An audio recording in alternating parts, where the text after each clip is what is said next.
Hello, hello. How's everybody doing today? So, the first thing I'm going to talk about right now is did you know? Did you know? If you're into football, you might know this. If you're not, even if you don't know this, I'm getting ready to tell you this. Let's just say you don't know this. So, rap megastar Kendrick Lamar will headline the 2025 Super Bowl halftime show, y'all. The Grammy winner will headline the Apple Music Super Bowl halftime show in New Orleans. All right, there you go. If you didn't know, now you know. Now we're going to go to this video. I don't know if you guys heard about this situation. This happened in Baton Rouge, Louisiana, and it was a crash, and it has let me see, 1 passed and 5 injured. Here we go. Oh my God, y'all. I don't know what's going on in this world, but oh my God. Really crazy.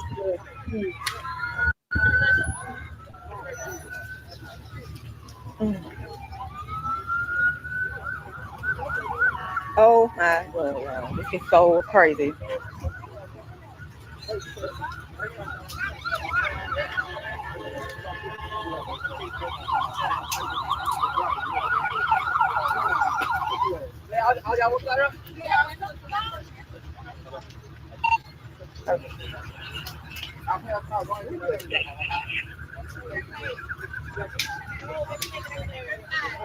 Keep watching.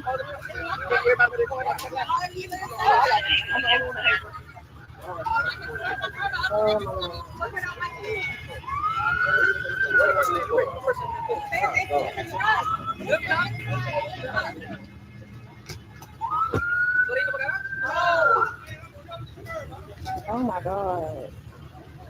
I have an update on this. Somebody is in it now. Oh my God. Jesus. Oh my God. And somebody in there, right? Somebody is in the vehicle. Oh my goodness. I don't know. I was walking over. I was going to go in the store, and then I heard the boom. So the truck is inside of the bank. The truck is in there. Airline. They got somebody out, but somebody else is in the truck. On at a Chase Bank.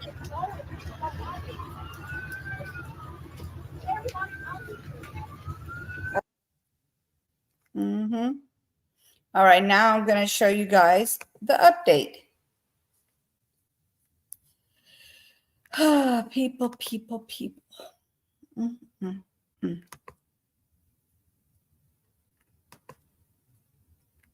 All right, now this is the update.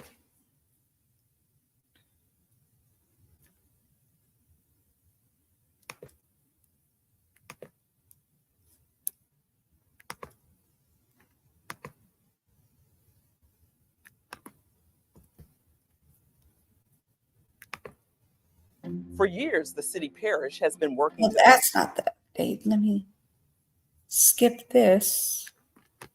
Now to a 9 News update, we're learning more about the man who died after police say he crashed into a Chase Bank, hurting 5 others. Today, Baton Rouge police identifying that driver as 62-year-old John Snowden. Investigators say Snowden drove through the intersection there and into the Chase Bank parking lot on Airline and Greenwell Street. They tell us he crashed into 2 parked cars before driving into the front wall of the bank.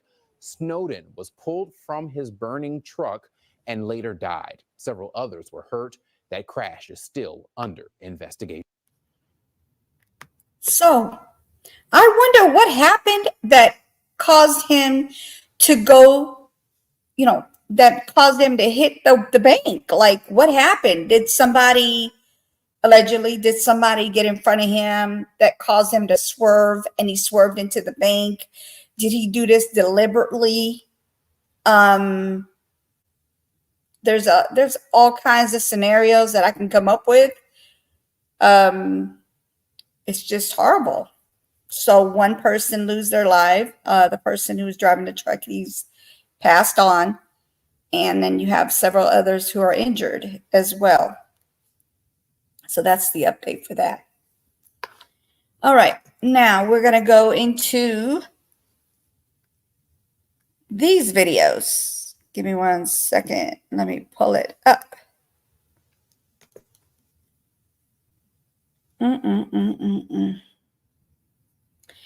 So I don't know if you guys have heard of this. It's called jugging. Okay. Be careful of this. It's called jugging.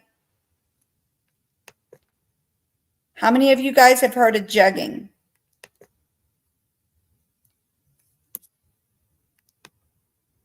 All right. Let me share it.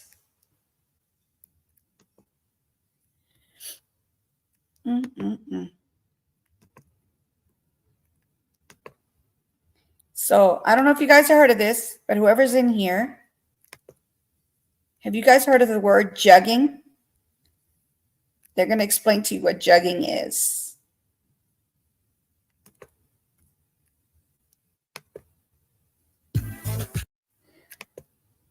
Oh my goodness.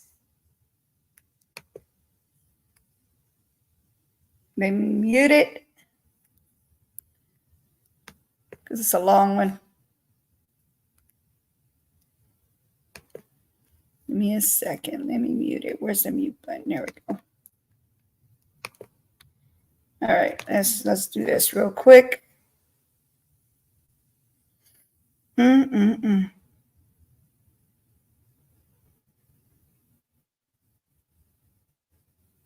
that's cool. That's an app that does that, obviously, an AI app. Uh-oh, hold on. Let me make, oh, come on. Were allegedly caught in the act. A crime alert this morning related to jugging. That's when thieves target people walking out of banks with cash in their hands. There he is. Police arrested these 3 men after they were allegedly caught in the act. We are told the men followed a victim who left the bank Friday afternoon. The victim made a stop and left the cash in their car, and that's when police say the suspects made their move. Officers had been watching the men and busted them as soon as it happened. All 3 men are facing charges of felony theft over $25,000. Police say jugging is a growing crime in the city and advise people to hide their cash envelopes when leaving the bank. Yeah, like what is going on? Why would you even leave it? Get at it, see it? Who does that? Who does that? I know I wouldn't. So that's what jugging is, when they see you with money and then you just like put your money in your car and then you leave it and they get into your car and they steal your money. They steal money that belongs to you. So just be careful what you're doing with your money when you go to the bank. You are being followed here and there. They're watching you. People are watching you. So just be careful where you're putting your money. Okay. Did y'all know about this? This happened in Lexington, Kentucky. I-75 was shut down in both directions for investigation.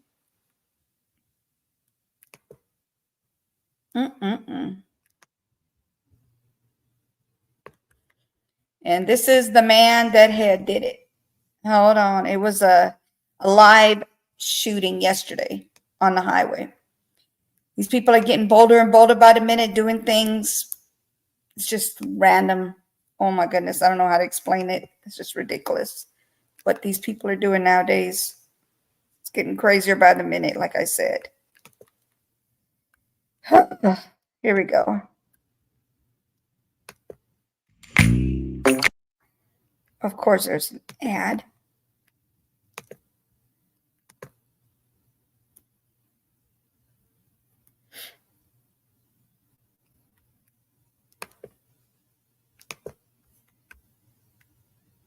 Where authorities are looking for a man. Developing story in Kentucky, where authorities are looking for a man who allegedly shot multiple people along an interstate. This happened on I-75 near London, a rural area south of Lexington. Tonight, the Laurel County Sheriff's Office says they are looking for 32-year-old Joseph Couch. They say he is armed and dangerous and should not be approached.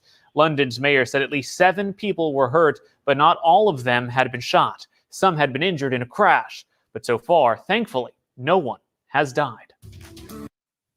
That's crazy. That's crazy. These people just randomly shooting people. This is crazy. Did you guys know about that?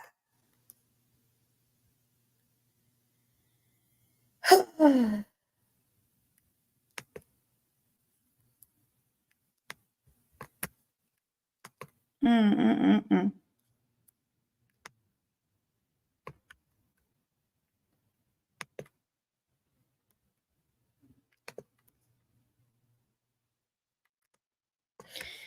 This one is 2 Florida educators arrested after shocking video of teacher putting student 14 years old in a chokehold. And he was saying, you're unaliving me. Oh my God. See what I'm saying? Like, what is wrong with these people? For real, what is wrong with people? All right, let's see if we can get a video for that one. I thought it was, but it wasn't. Mm, mm, mm, mm.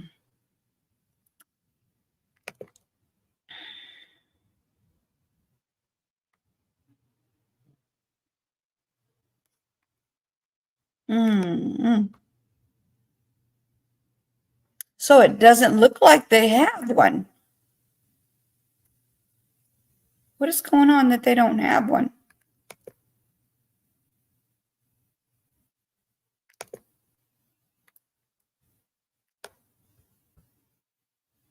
Or is this it? Yeah, I found it. I found it, y'all.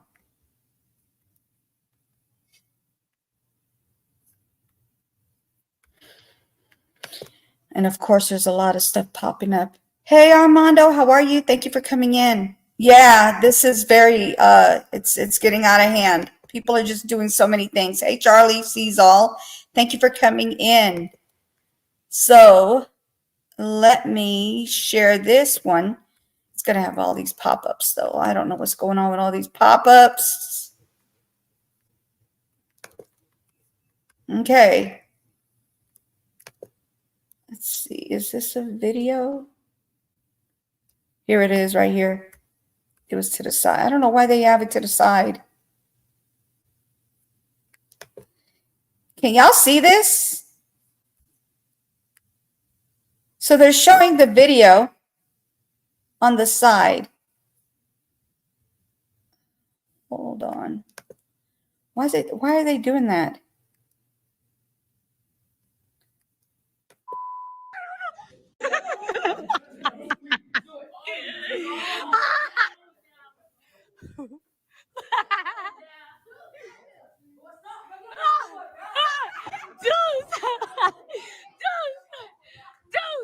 Get your help, your homeboy.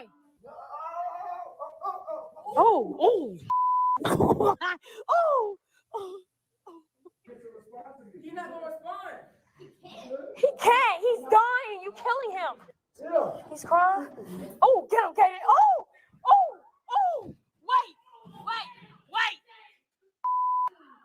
Jesus.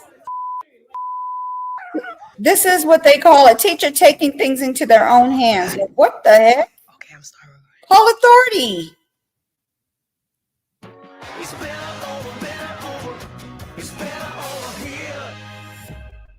Hold on. Donald Trump's decision to make J.D. Vance his running mate has created a lot of controversy. He's also in the future.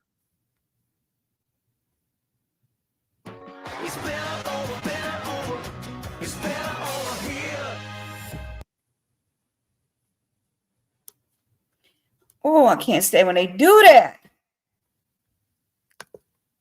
Knock you off. All I'm trying to do is mute it.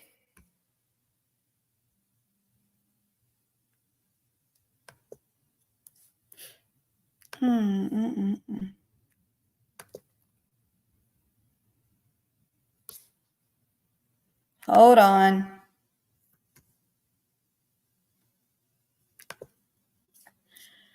Really? Okay, well, that's out.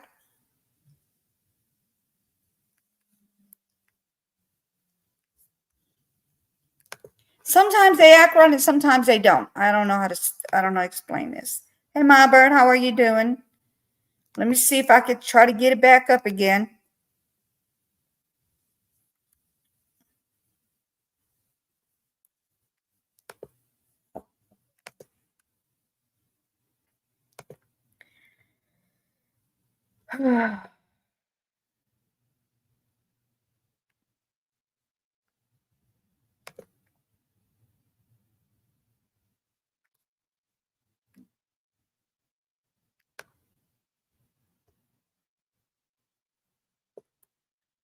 Doing it again.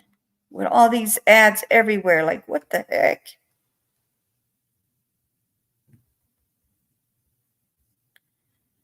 Hold on, this one has a long ad. Give me 1 second, I'm coming. I was trying to show you guys the video, but they literally had it, like the writing is so tiny. I mean, I'm sorry, the video was so tiny and then the picture is big. Let's see, here we go. Okay, I found it, y'all. Okay, so give me a second. Let me go ahead and share this. So annoying. I gotta get this right. I swear to goodness, this is ridiculous. Okay, you guys, here it is.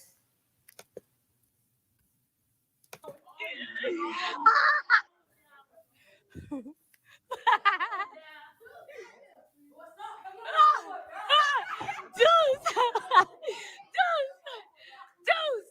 Get your help your homeboy! Oh, oh. Oh. He's not gonna respond. He can't. He's dying. You killing him. He's crying. Look at that teacher over the man, over the boy. Oh! Wait!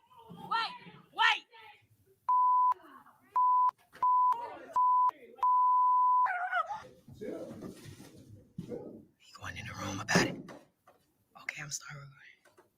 That could have been something that could have went out of control to the point where that child could have actually been unalived with that chokehold.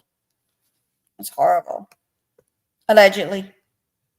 I don't know what was going on, why they would do that, but let me see if I can get you guys the pictures of these two teachers.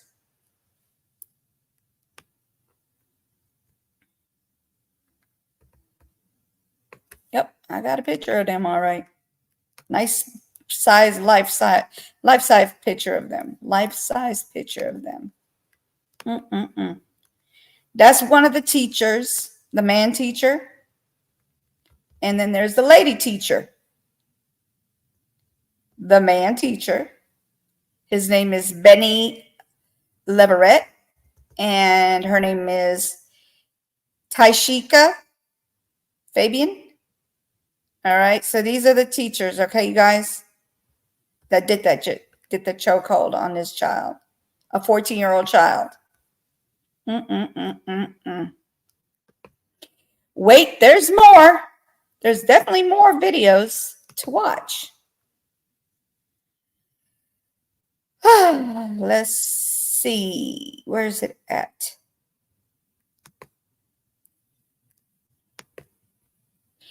Did y'all know about this one? Toddler allegedly thrown from car, mother in custody. Yeah, that part. Armando, if you want to come up, you can come up if you'd like.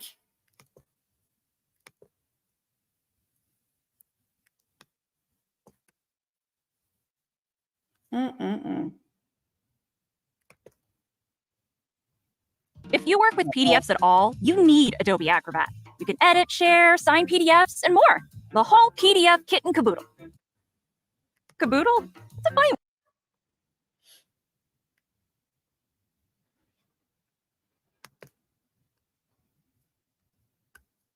Hold on.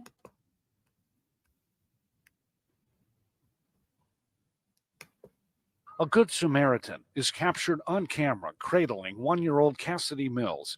It is 8:30 Thursday night when she finds his child alone, crying and injured by a Hialeah street. Hey, are you okay? She tries to call 911. Mm-mm-mm. As she speaks to a dispatcher, police say the child's mother, Tashay Mills, drives up and forcibly takes her daughter from the woman.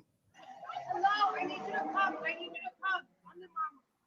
Okay, I'm not giving you this baby. That is my baby. Okay, but she, oh my God, I need you guys to come.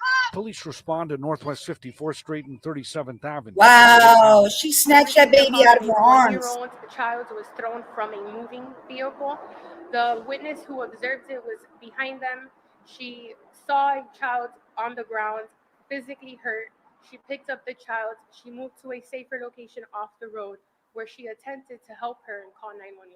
The mother leaves with her daughter, and this leads to a missing child alert from the Florida Department of Law Enforcement and a plea for help finding the child in a pajama shirt and shorts with braided hair. It scrapes on her forehead and above her left eye. They also appeal for help finding the 29-year-old mother and her 2016 red Chevrolet Malibu that they were in.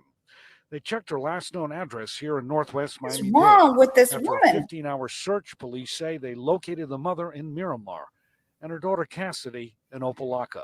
The child was taken to a hospital as police make this point. This will not be tolerated in our city. The heck? What the heck is wrong with these people? Why have a child if you can't care for them like you're supposed to? Love them, not hurt them. Whew, Lord have mercy.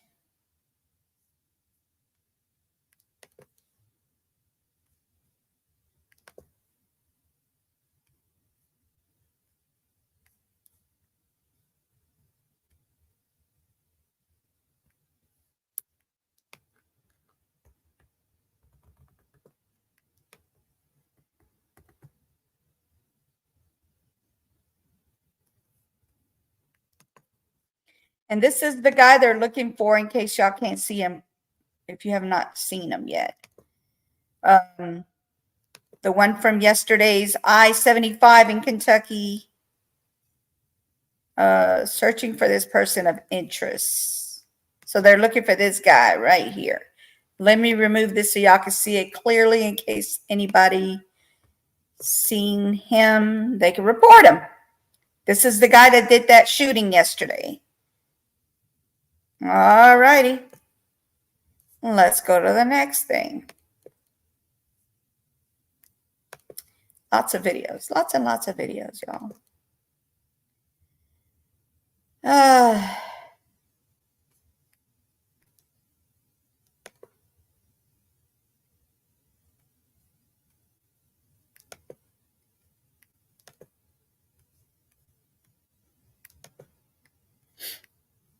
Okay, so now we have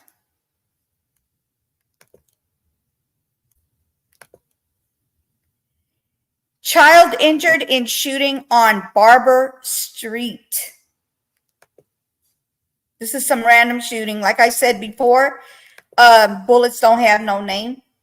So when you're sitting there shooting, you know what I mean? You get innocent children involved in it. Here we go. Oh, Lord have mercy. All right, here we go.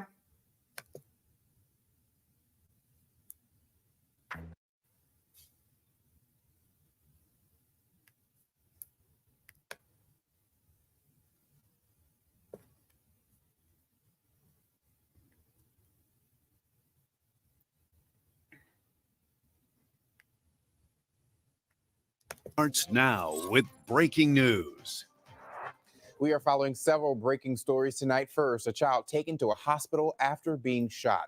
It happened in just the last hour on Barber Street. That's not too far from I-10 and College Drive. We're told the girl is expected to be okay. We are waiting for police to give us the girl's age. Police do tell us this is still under investigation.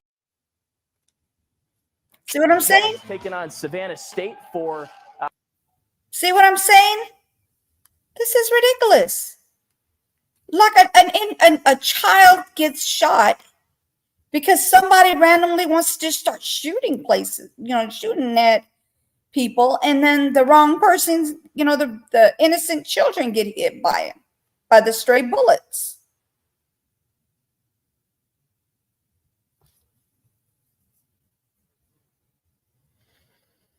Oh, Lord have mercy. I should have put a flag on this one. I'm looking for it. Give me 1 second. This is a horrible one. This comes from Road Rage. Hold on.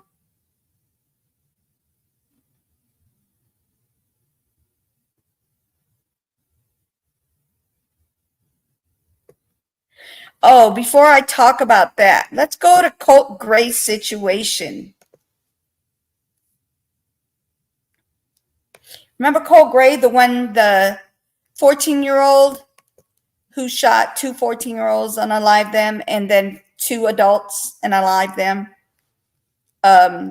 This happened in Georgia, Winder, Georgia. Okay. Give me 1 second, you guys. Let me pull them up here first.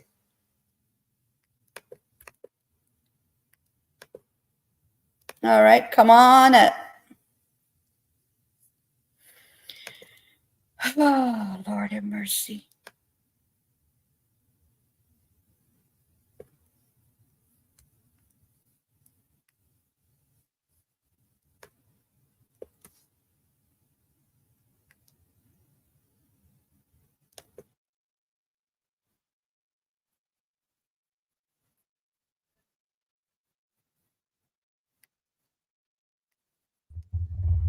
Hey, Armando. Salute. Happy Sunday to you. Hello, hello. So I wanted to share this with you guys. I'm not saying this is an excuse for what he did, but y'all need to be careful who you are sitting here bullying. I'm just saying, stop bullying people. Not y'all and people in the chat, but in general. People who like to bully people, this is what happens sometimes. Yep.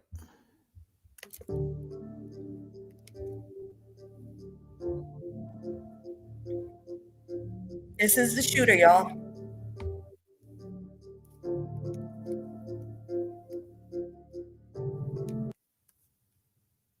Turn the music off. So he was ridiculed. He was called gay. He was being bullied. He was pinched. He was just being bullied all around. Okay.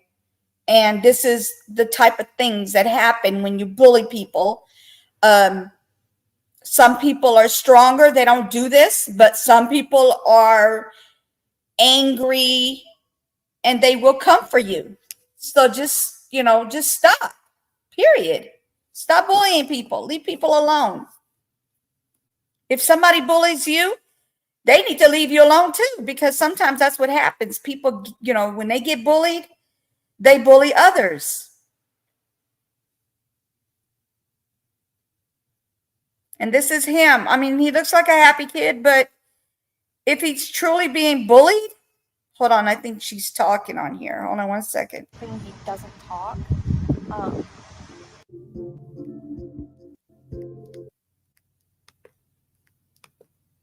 Hold on, let's get her back up.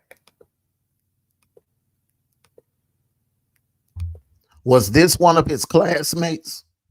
Yes. Okay. Trying to find it.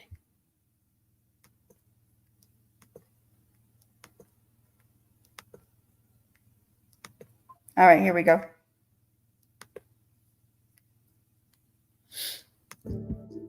I mean, I don't know him. I rarely spoke to him. He doesn't really speak. When he is there in school and he's not skipping, he doesn't talk. So I don't really know him.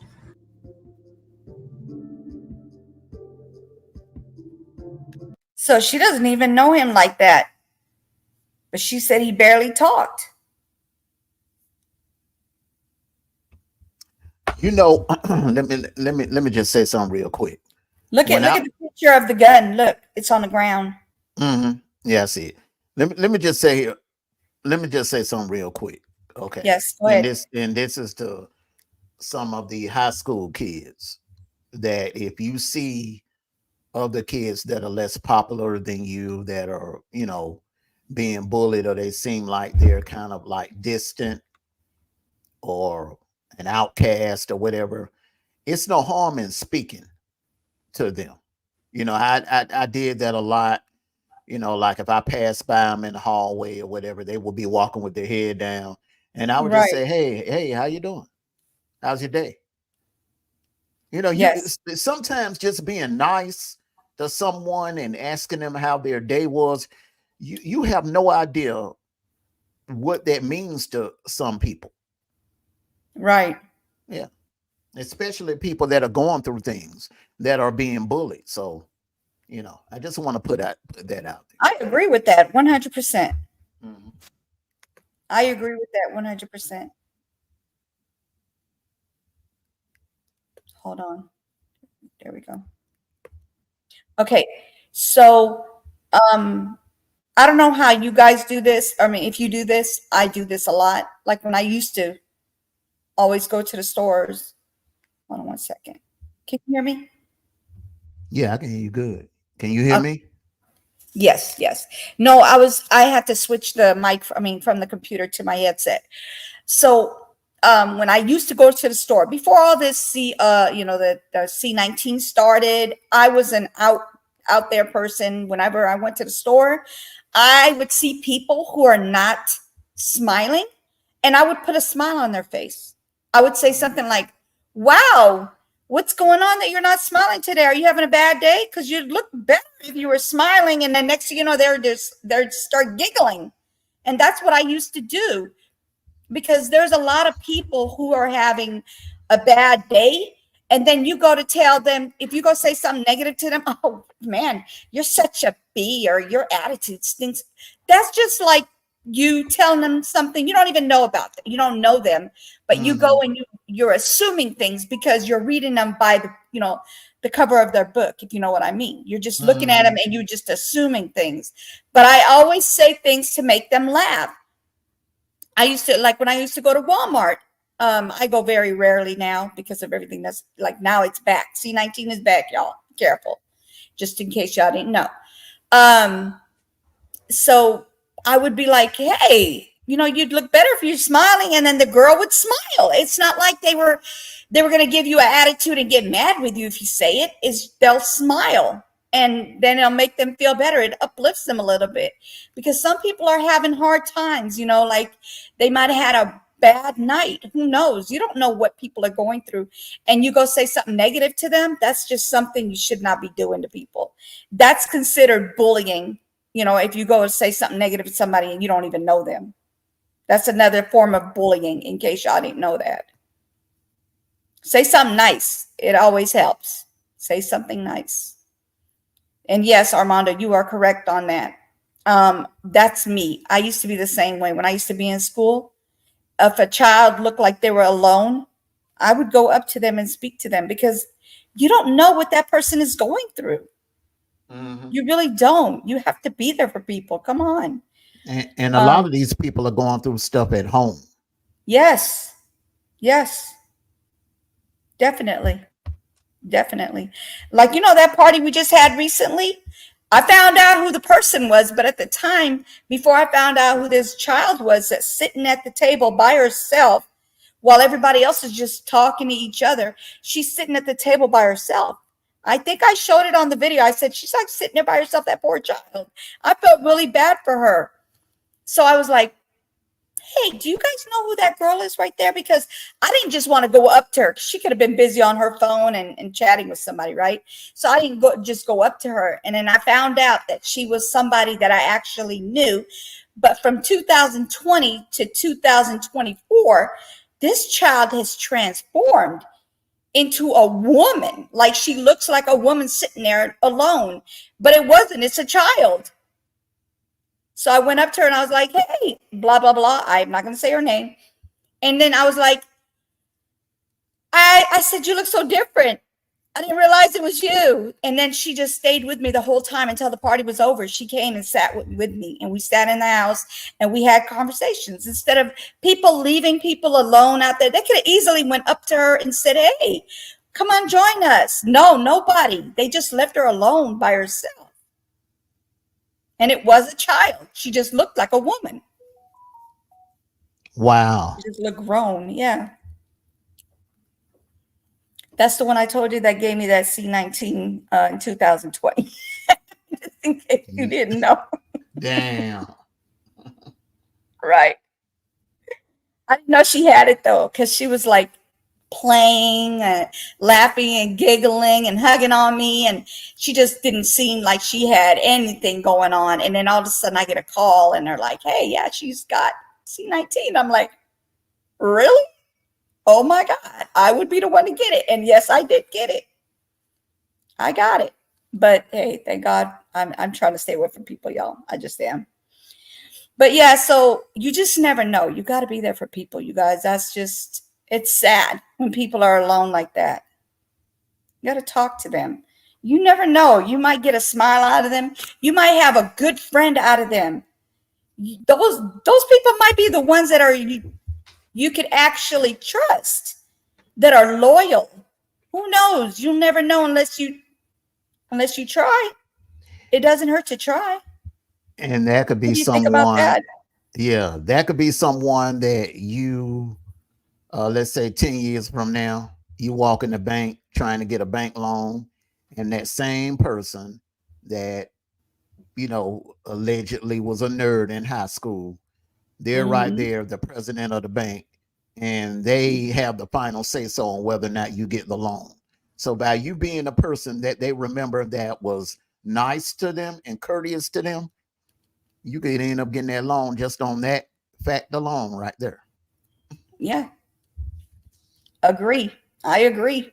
And another thing, there's another thing you could always, another scenario with someone that you just talk to them, and then years later, that person could be the one that's going to save your life as well. So like, let's just say they need blood and they have O positive, O negative blood.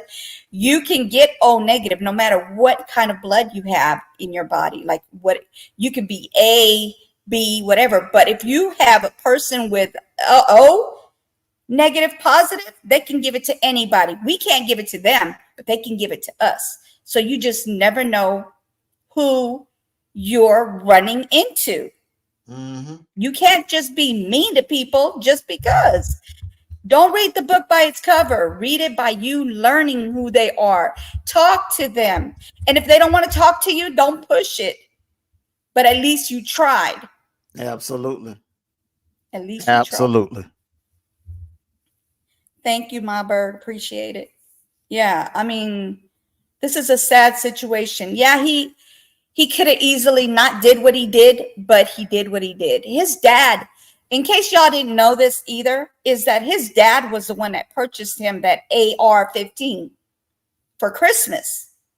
When he was he had to have been 14 at the time that he purchased it, unless he turned 14 after Christmas. Okay? Because he was 13 when he had threatened the schools when he was 13 in 2023 in May.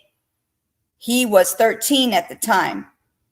So between that time and Christmas, his dad decides to give his 14-year-old, possibly not yet 14 years old, because like I said, his birthday could be after Christmas. And he handed him an AR-15. So he decides to go to the school, and he goes and he actually calls. Allegedly, I'm thinking he called or somebody else called. I'm not sure who called because they have not said that yet, but called the school threatening, saying there's going to be a shooting, and that school would be the first one. And that is exactly what happened. That school was the first one to get the shooting. And he unalived 2 14-year-old students, one that was autistic. I don't know about the second one because they didn't say, but they were both 14 years old. And a teacher who was 39 and another teacher that was a female teacher that was 53, a math teacher. Yeah. That was a lot, y'all. And then he injured multiple other children. So my understanding and what I was told is that allegedly he went to a certain class to go do this, to have this pow-powing, right? And what happened was that classmate that was in there looked and saw that he had the AR, the gun in his possession, the weapon in his possession, and she closed the door. So what he did is he ended up, I guess he was so angry that he went to the other class, and their door was open, and he went and did the shooting there. So this is alleged. This is what's being said on the news as well, but I'm just going to say allegedly, just in case they had it wrong. I just don't want to get in trouble for it. But that's what's being said. Ain't that crazy? That's crazy. That's not even who he wanted those bullets for. They ducked the bullets by closing their door, locking it up, and not letting them in. Yep. And then he gets somebody autistic. That's sad. That's sad. Bullets don't have no name. When you Sure don't have no when name. someone just walk into a place and start firing, start shooting, bullets don't have no name. And that's why I say all the time, take care of yourselves and each other. And what I mean by that is if you go into a store, a grocery store, or Walmart or Target or somewhere like that, was a large crowd of people, and you notice someone standing off looking suspicious, especially if they have a trench coat on, you may want to just get up out of there. Get up out of there. Alert an authority. If you see, just officer or whatever, and just tell them to keep their eye on that person. But you get up out of that place. It's better to be safe than sorry. Live to shop another day. Live to shop another day. I've done it before.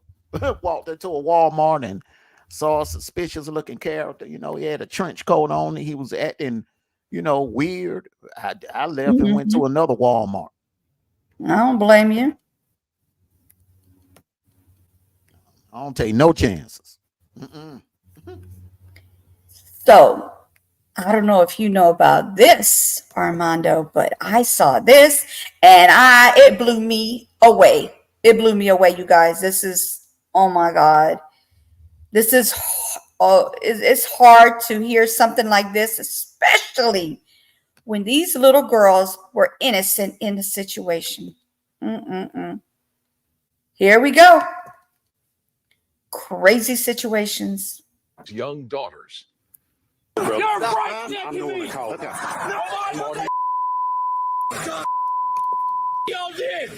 The explosive argument happened in the Jacksonville area on Saturday.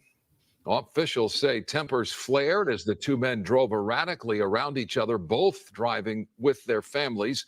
One of the men pulled out a handgun and tried to shoot out the other's tires, instead hitting a 14-year-old girl. The second father returned fire, striking the other's 5-year-old daughter. Both girls are expected to survive. So did you hear what I just heard? It's like this. We're in the selfish generation. We're in the selfish era. Those two men, they let pride get in the way of logical thinking. You are traveling with your wife and children. You are salute to you, Riaz. You're traveling with your family. So why engage in a bunch of tongue lashing when you have your family with you? And it's road rage is bad. Yes. And so if somebody is flipping you off in a car or they roll their window down and they're cursing at you, when somebody do that to me, I just look straight ahead and I pretend like I don't even see them. Because when you engage with them, it can lead to those type of incidents. Mm-hmm. And your ego and your pride, you put your ego and your pride means more than your wife and your children's safety. Come on. Right. We got to do better. Yeah. And then they go and shoot. They're shooting at each other's cars, and they shoot the other person's child. Ego and pride. Those That's men crazy. they chose ego and pride. Like you're not supposed to do these type of things, but you know what? Some people just, oh my God.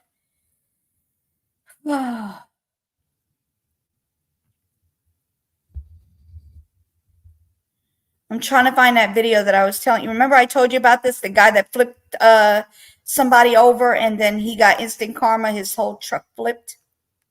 Yeah. I'm trying to find it.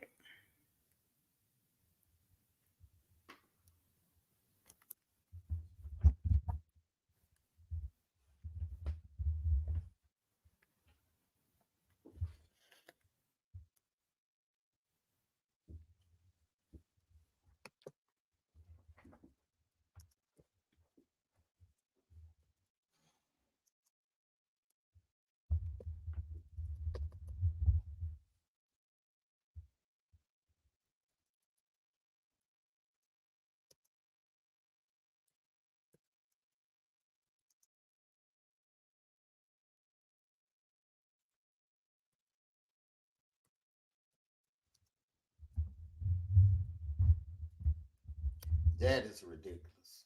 Mm-hmm.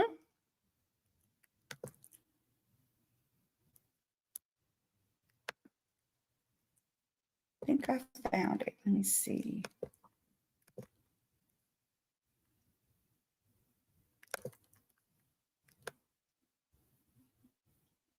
A child catches a bullet because her father Yeah. mouthing off and trying to be a tough guy. Exactly. Exactly.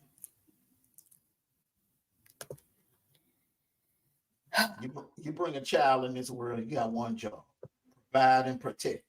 Even if it means swallowing your pride. Yes. And setting your ego aside and ignoring a fool on the highway just so you and your family can get to your destination safely. Yep.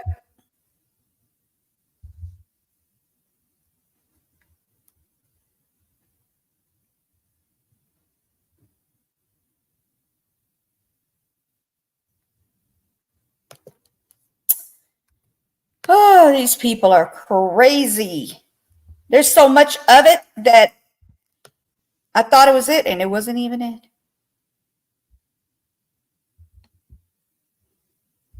Is this it, maybe? They got 500 moments that this happened. That's crazy as heck.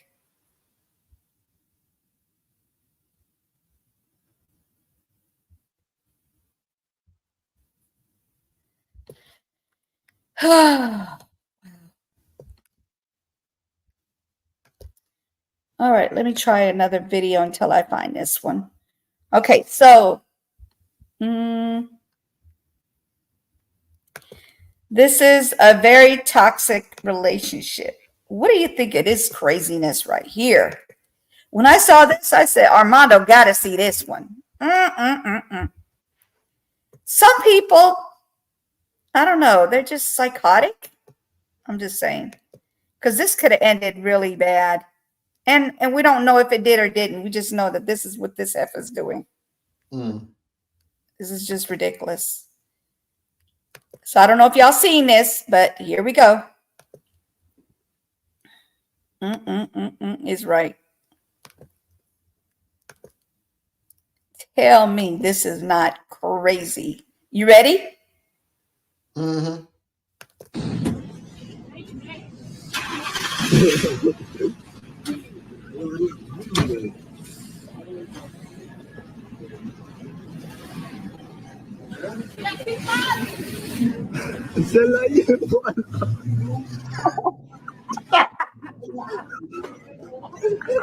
Did you see this?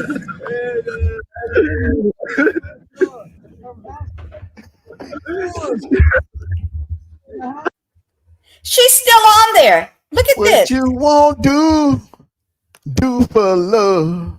But look what he did to her hand. He could have chopped her arm off. Look. Well, I'm gonna be honest with you. We don't really know because he don't. I take it he don't have any mirrors on top of his hood. No, top of his car. Look what he did. Let me see if I can slow this down. Can I slow this down? Yes, I'm gonna slow it down so y'all can see that this man deliberately smashed her hand. Look.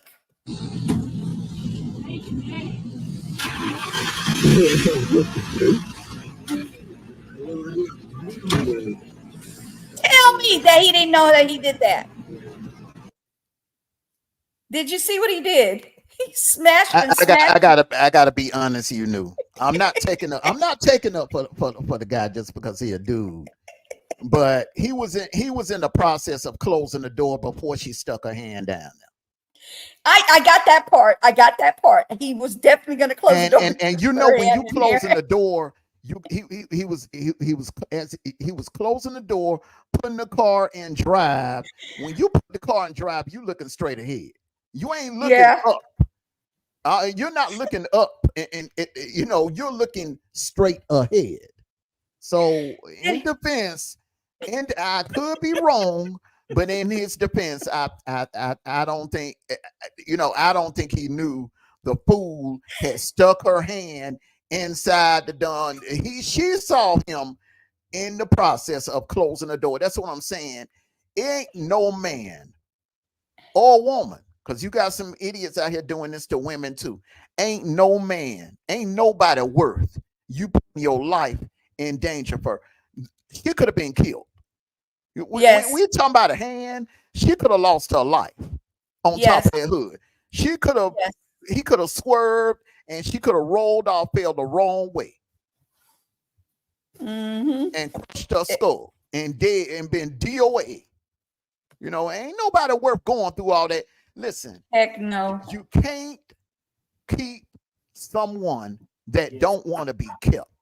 All right. Right. Sometimes, and I get tired of hearing the excuse about, well, I love him. I can't let him go. Sometimes you have to love someone enough to let them go.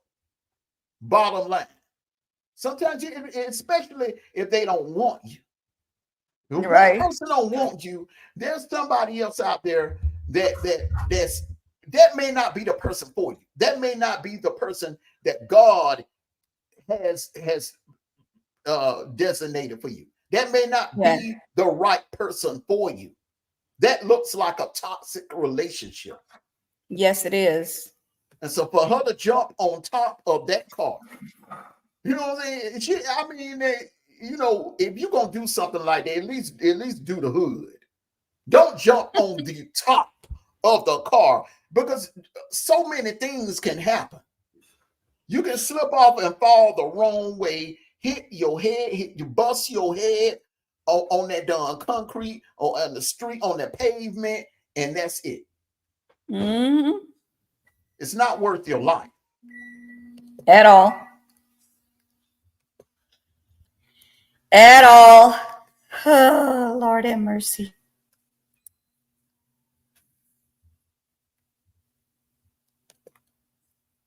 Yeah, it's crazy out there.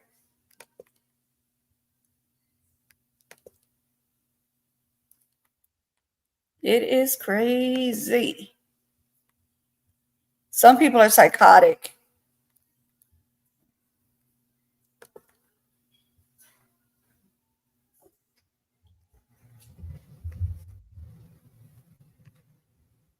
I'm trying to see if this. Go ahead. Yeah, that's crazy. It ain't worth it. Nobody's worth going through all that trouble for. You can't keep someone that don't want to be kept. She was trying to keep that man from leaving. Let him leave. Let them leave. Yeah. That could be a blessing in disguise. So look at this is that 14-year-old, the one that was at that school in Georgia. I have a video of him with that AR-15. Hold on, let me put it on. Let me see if it's First ever deer hunt for me and Colt. He's hunting with a 450 Bushmaster. Yes, sir. 107 yards. And let's go take a look. I'll follow you, sir.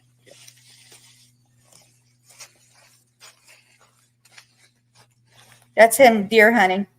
I see white.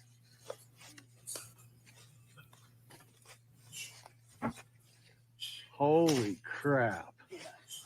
Look at that, brother.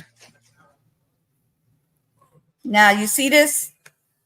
I understand deer hunting, but I don't know if I would take my young child at that age hunting. I'm sorry. That's too young.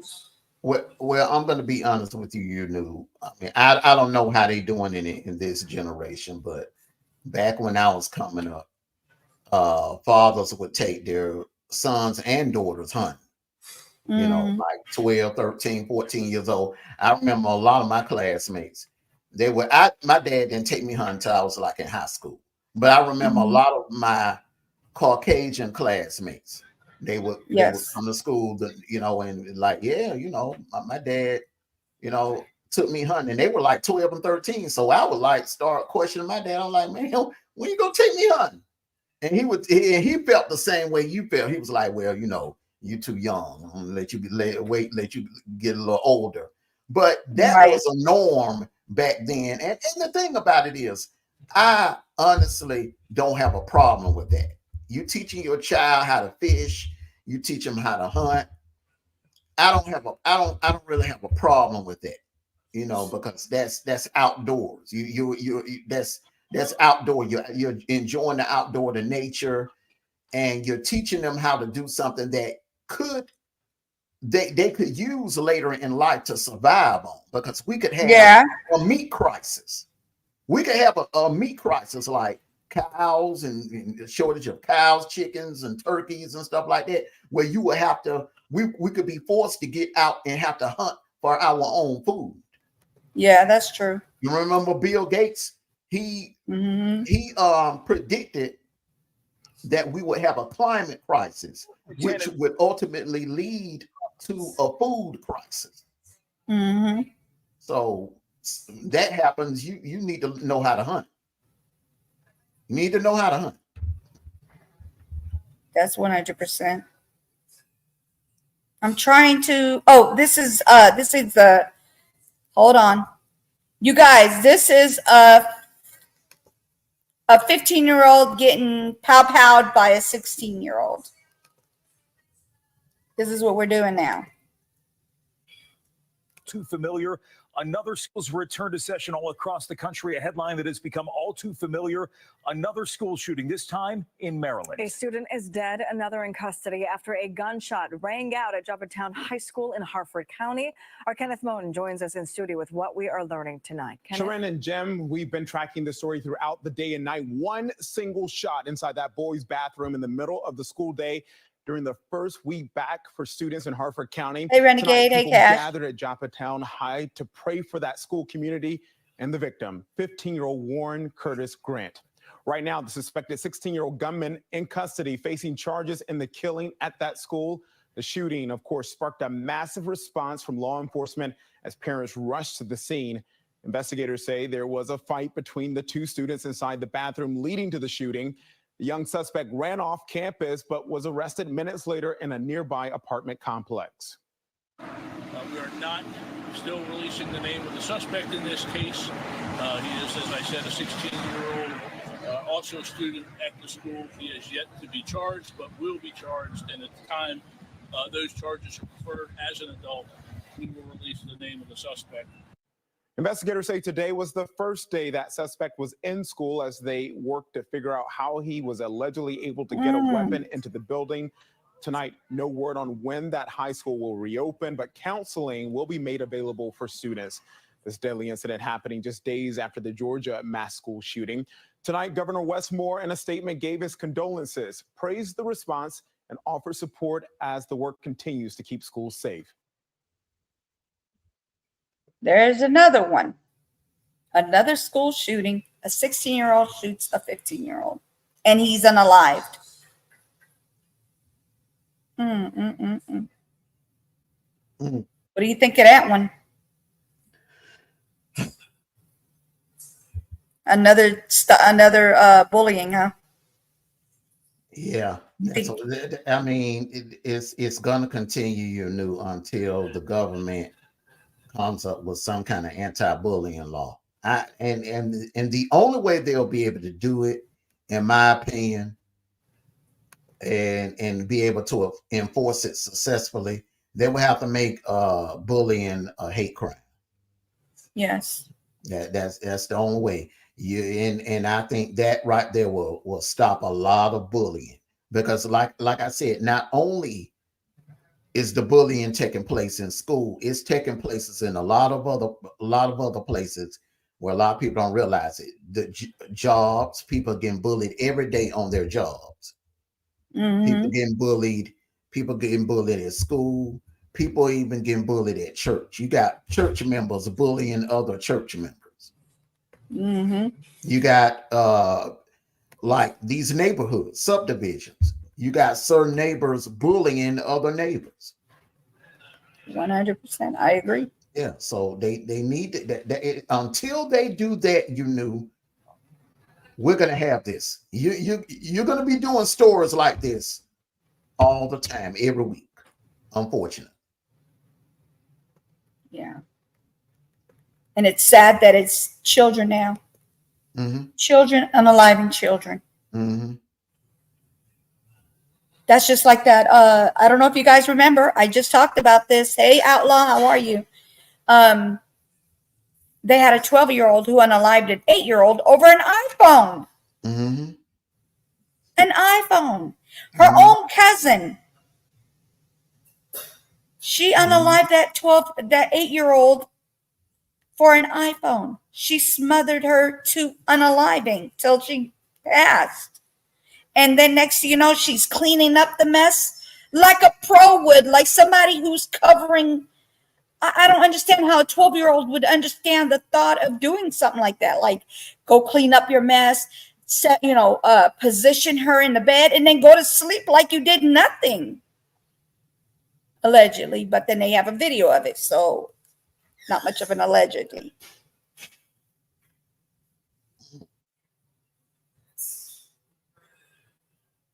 It's crazy. Hey, salute to you, media. Cash, Outlaw, salute to you. Happy Sunday to you. It's getting worse by the minute, y'all. It's just getting worse by the minute. It is, unfortunately. And like I said, I think this bullying has a lot to do with it. When people reach their boiling point and they snap, you cannot dictate how they react. Like that kid, unfortunately, he had been bullied. He was bullied for a long period of time. And when he snapped, he snapped. Yes. And that don't just go for the kids. And think about a lot of these mass shootings that were done by adults. Remember that guy, he was a black guy, okay? He was being bullied at the news station that he worked at.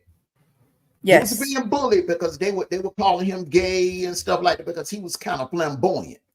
And he talked flamboyant. And his co-workers, the news anchor person, the guy and the woman, they were teasing him a lot at work. And it hurt his feelings. And one morning, the woman and the guy, the white dude, the camera guy, they were doing a story. It was like 6 o'clock in the morning. They were doing a story across town, and the guy, the black guy, followed them and shot them. This happened like, I want to say like 12, 13 years ago or something like that. But it happened. But it happened in Virginia. Mm-hmm. Yeah. Hello, Ren Rock. Salute Yeah. to you, Ren Rock. Mhm. And that was bullying.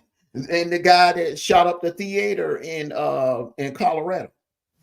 Mm-hmm. Remember that? Yes. He was being bullied. Mm-hmm. He was being bullied at I school. remember that. He was bullied all through school, and wherever he worked at, he was getting bullied. Yes.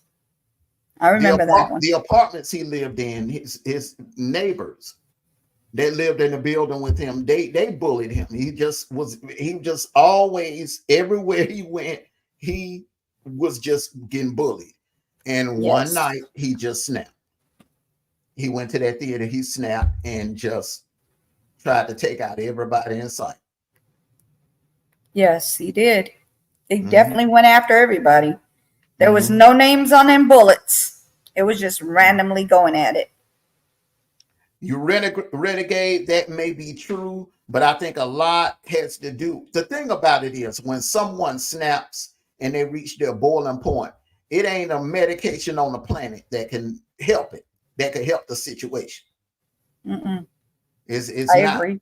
The thing is, you have to be careful how you treat people. You have to be careful because that very same person that you're teasing, that you're picking on, that you're badgering, that person could go take it out on someone else or Yes. a large group of people. That's true. Exactly, Cash. Amen to that. Amen And the to only thing, and medication is not going to help. It could maybe make it worse because all these medications out here, especially anything to do with mental health, give you it makes you sicker than you already are. Okay, it just is what it is because it'll have it on the side effects. It says you'll be hearing things, you'll be hearing voices, you'll be doing this. You just never know what medication is going to do what to people. Mm-hmm. Yeah. You never know. And you have people that go along and they know, they feel it, they have a problem. They have some kind of mental issue going on, but they don't go seek help. Right. They think, oh, it can't happen to me. Oh, there ain't nothing wrong with me. And hey, I'm fine. Right. And they go on without being treated, not knowing that they have some type of serious mental disorder.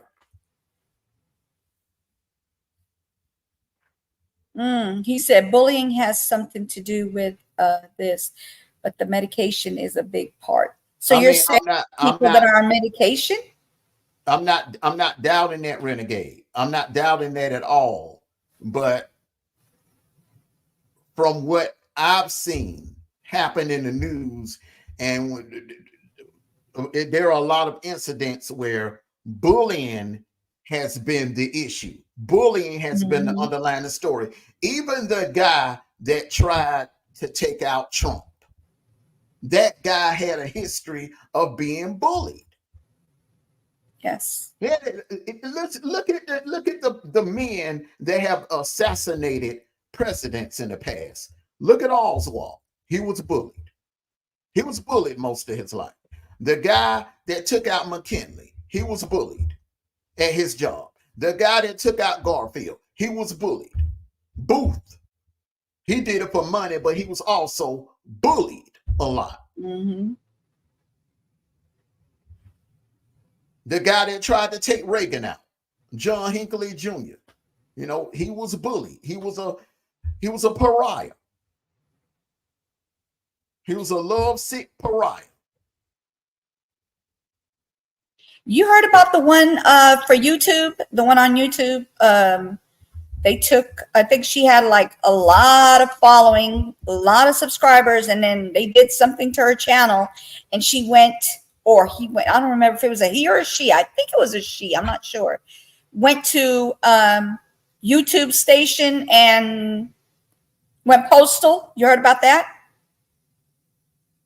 I haven't heard about it. This was years and years ago. That has happened so many times on Facebook. That's happened so many times on Facebook. Let me see if I could find it.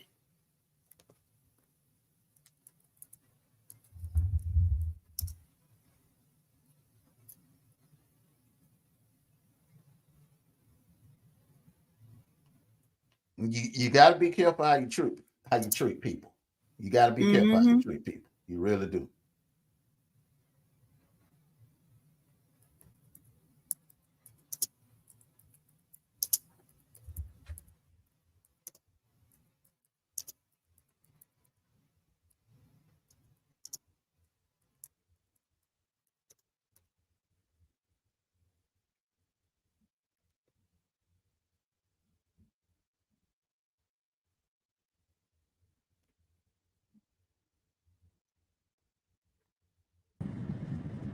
Well, hello, Sniper. Hello. What's going on, bro? Big bro, how you doing? What's going on, man? Hey, everything is everything. Just getting out of church with a good word. Now it's time to go eat. Where y'all gonna eat at? Formerly known as that fried green tomato. Oh, okay. So what's this subject about today, y'all? Do you remember what happened? I'm trying to look it up.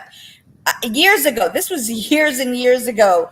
The person had a YouTube channel and they had like a massive subscribers, and went to YouTube station and went postal on them because of them losing their channel. You heard about that? This was years and years ago. I didn't even know YouTube had a station to go to physically. I didn't even know that.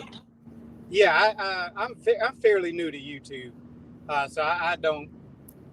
I need to find it. Y'all just, oh my God. I could not believe they did something crazy like that. Hey, Sniper, remember that now what she's describing, remember that has happened on Facebook quite a few times. Yeah. Yeah.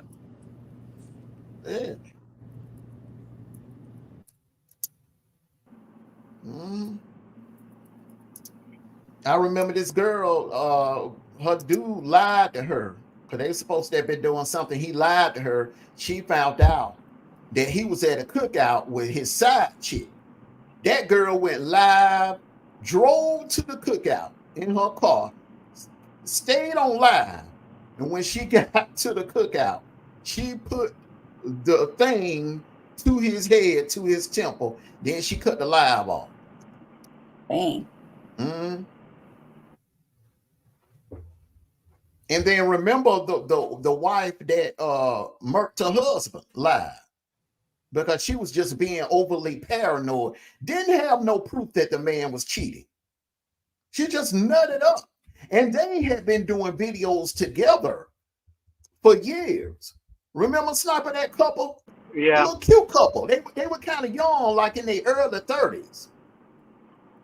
And they would do videos. They would do little dancing videos, like little dancing skits together on Facebook. And then one day, she just nutted up. Yeah, there was that one that one where the couple was traveling the country. Yeah.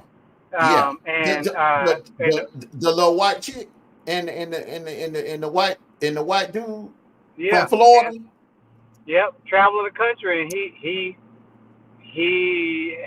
did something, or I guess he got mad about something. They was arguing or something, and he killed her and didn't tell her family for months.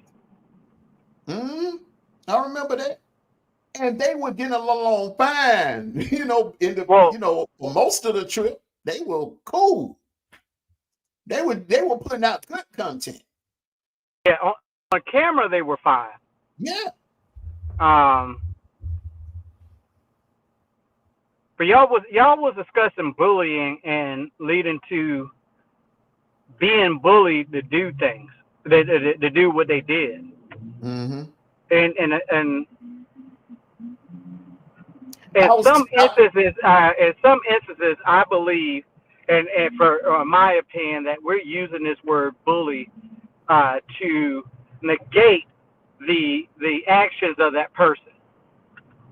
I think that I believe that sometimes we can say, "Oh, he was bullied. That's the reason why he did this or she did this because he or she was bullied." No, what I'm saying, I'm not saying that's No, some of these you just have like what happened up in Sandy Hook. That was just an evil demonic person. What that dude did in Oklahoma City, he was just an evil demonic person. Eric Rudolph was just an evil demonic person. Nobody was bullying Eric Rudolph. But remember, let me refresh your memory about what happened in VA. I think it was like 12, 13 years ago. Remember, there was this. Virginia Tech? No, not Virginia Tech. This happened.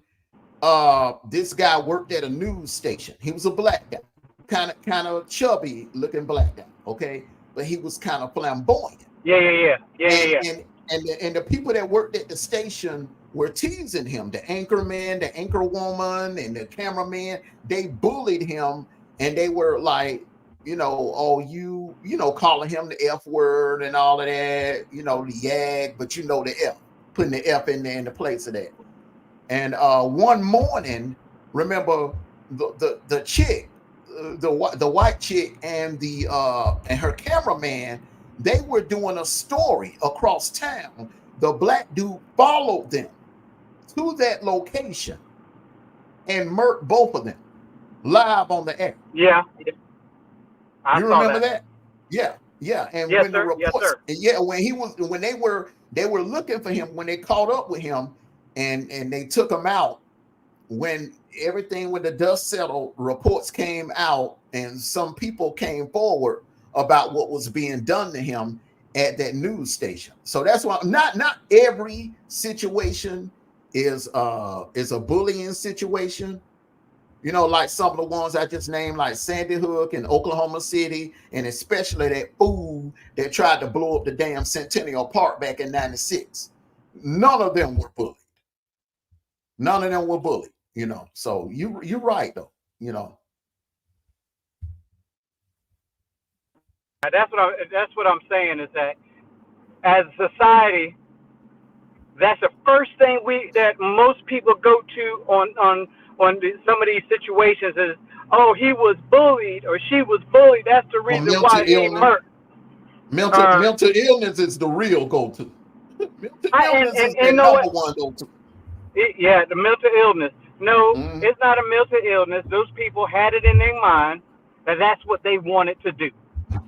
Those folks had it in their mind that they were going to get their 15 seconds, 15 minutes of famous by doing something that's already been done before, but you're going to try to do it better.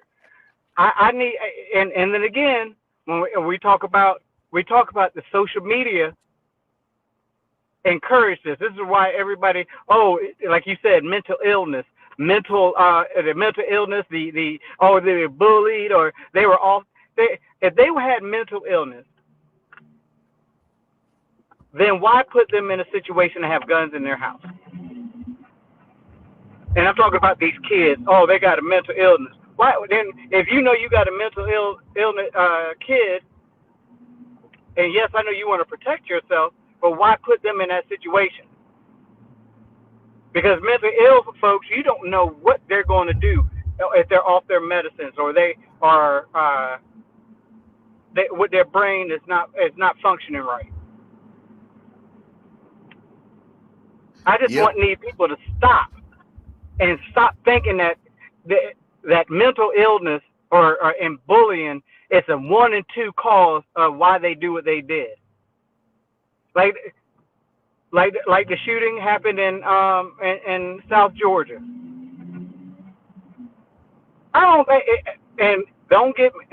This is my opinion, and this is to my Arbery. Yeah, the one that just happened last week. Oh, okay, yeah, that's North Georgia. North Georgia, sorry, North Georgia. You can say, oh, he was bullied. Was he really bullied? Was he really? Your parents. She played Sniper. She played before you came up. When she first came on, she played a couple of classmates that confirmed he was being bullied. Yeah. Ever since the story broke out on the news, people were coming forward saying that he was being bullied. There were notes, things found in his room that suggested that he was being bullied. But I'm His not dad made a justifying call. it. His dad also made a call in 2023 saying he was being bullied as well. And the thing about it is, if that's where I really feel that his dad deserves everything he gets. You know your child being bullied. You know your child got problems. You know, got a beef going on at school with someone. The last thing you want to do is put a dang freaking AR-15 in their hand. You don't put no weapon in their hand or no knife in their hand, anything. Exactly. And but you know, another good. How do we teach our kids and some adults how to deal with bullying? How do we say, all right, listen, people going to talk about you all day long. They're going to bully you all day long. They bullied and talked about Jesus. So it's in other ways than ruining your life at the end of the day and ruining a whole family at the end of the day. We got to deal with this better, and we got to start letting these kids know, listen, come and talk to somebody. Not only families, not only a family, but families. Yeah. Who's this? Because they don't just go after the person that they bully; they go after anybody and everybody. Yeah, that's the problem right there. That is. They go for the bullies, but then they take out others, innocent people. And so real quick, you I can't want say to that it's just the bullying that's doing it. And Look, what I I was wanna- talking about earlier about the drugs, these drugs, they make the kids more depressed. They make them more what's the word for it that I'm looking for?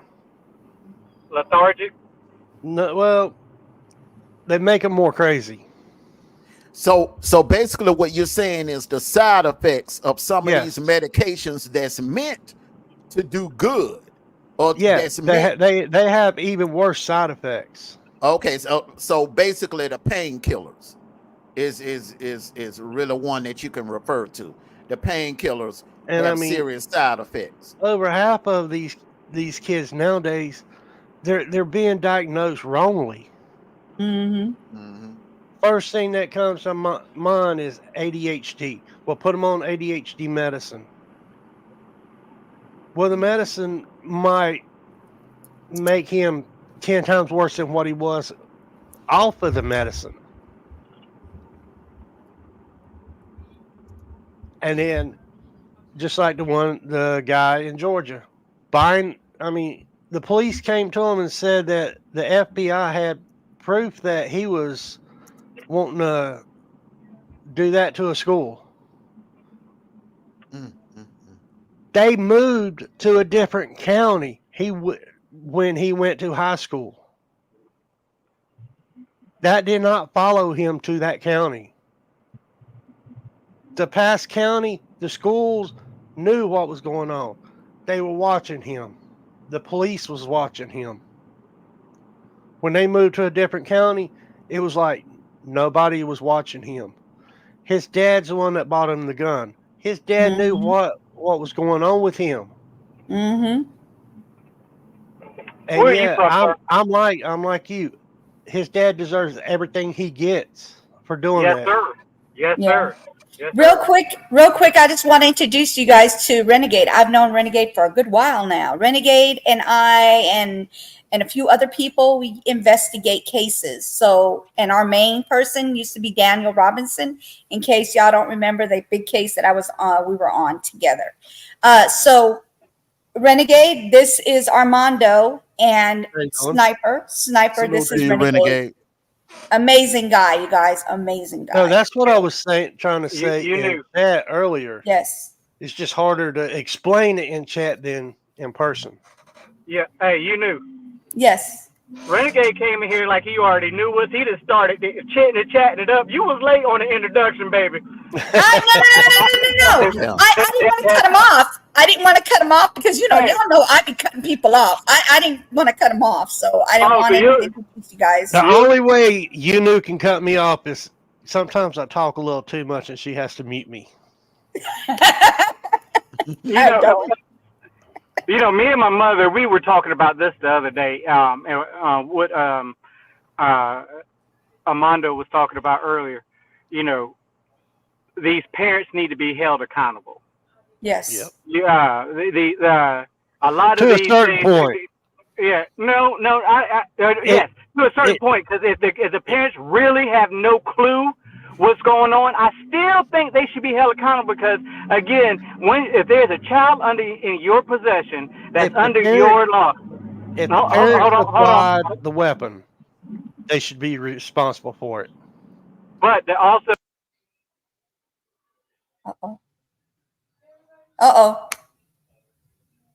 Now, I just want to say the parent responsibility to know what their child is doing.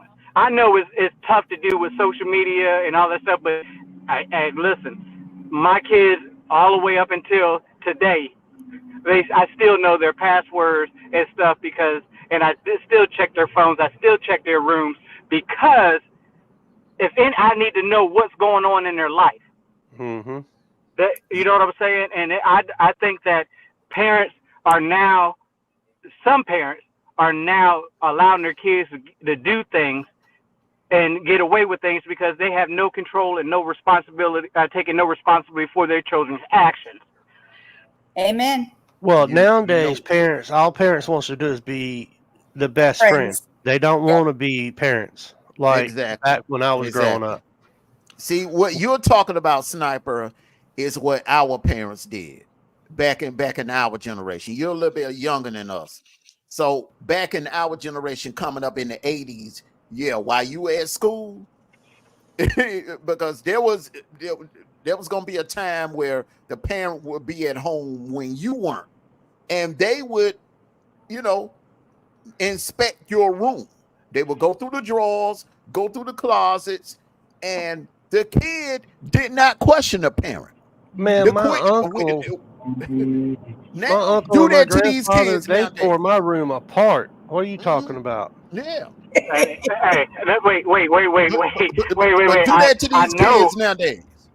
You're right. Hey, but listen, I know I'm a little bit younger than y'all. I'm a couple years younger than everybody on the panel. I understand that, but you don't know who Mr. and Mrs. Hartley is, okay? One military and one from the streets of Savannah. So there was no questioning my father when he did what he did. There was no talking back. When he's talking to everybody, shut the hell up. If you did something wrong, you was going to get that work. My dad always said, "Do as I tell you, not as I do." Yeah. Hey, my pop said, I don't care what I tell you. You do what is right at all times, and if you don't, there's actions to your consequences. Yeah, well, see, my dad, he was in and out of prison, so he didn't want me to do what he did. I understand. Consequences to your action, you mean? Pretty much. Mm-hmm. And that motivated you to go on the right path of life. Yes. I've been in jail one time, and that was for stupidity. And I spent 13 hours in jail, and that was it. That was all it took. Do you want to tell us what your stupidity was, or not? You don't have to. Oh, never mind. Hey, I'm gonna tell you this. I'm not ashamed of it. And a lot of times, all it takes is that one time to wake you up. Yeah. I'm not ashamed of it. Yeah, you did After good. that, I quit. I quit drinking and everything. There you go. That's the way to do it too. If I'm at home and I decide I want to have a beer or something like that, and I have a friend over, and we decide, okay, well, he's got a bottle of liquor. Well, if we drink it here, guess what? I get his keys. He ain't going nowhere until he sobers up or until the next morning. I've been blessed enough to never being incarcerated. And my fear, and you know, you fear two people in life. You fear God, and you feel in most situations you fear your father. My biggest fear was letting God down, and I know I was gonna get my ass whooped when I got home, regardless of what age I was and am. I still to this day, I'm like, man, if I go to jail, I know my daddy gonna beat my ass. So I'm gonna so, and I'm 43 years old and still got that process. You know, just like like I said, my father held me accountable for everything I've done, and I praise God for that. To this day, if I walk out the house and notice that I don't have my belt on, and I hear it in my head, you don't put that belt around your waist, I'm gonna put it on your backside. And guess what? I never leave the house without a belt on. Okay. I don't know if anybody knows how the Charlotte Mecklenburg jail is, but it's extremely bad. Mm. And that's where I was for 13 hours. Damn. See, you learned your lesson. A lot of them don't learn their lessons at all. They go back and do it again. And again. Back to back to back. And again. Because they feel as though they didn't do it right the first time, so they might as well go ahead and try it again the second time and the third time. But hey, some people learn their lessons faster than others, you know. Yeah. And again, like I said, but true statement that Renegade, I hope I said your name right. Renegade stated that these parents are best friends. Yep. I want to be my kid's best friend. I want to be my kids. You know, we can. Here's the deal. Another thing, I never had a drink with my father until I was 22 years old. Me too. 22 years old. I was 19. See. Okay, media. I didn't drink with my daddy at all. I drank by myself. I snuck into my daddy's vodka. but let me ask you a question. Sniper. Wouldn't you rather wouldn't you rather them have a drink at home with you than to be out with strangers? Yes. And God knows what could happen. Somebody could drop something in their drink, or you never know what could happen. Yeah, I get it. I only drank that one time, though. That one time that I snuck into my daddy's vodka, that was that one time I threw up like crazy. Never did it again. I stayed out of his vodka. I know exactly what he was doing. I know exactly what he did. He did basically what I tried to do with my son. He's like, okay, all right, I'm gonna make sure. I'm gonna let you drink, but I'm gonna make sure you ain't gonna want to drink no more. No. My dad was gone to Vegas with my mom. My mom and dad went to Vegas, and we had someone babysitting us. And the babysitter fell asleep.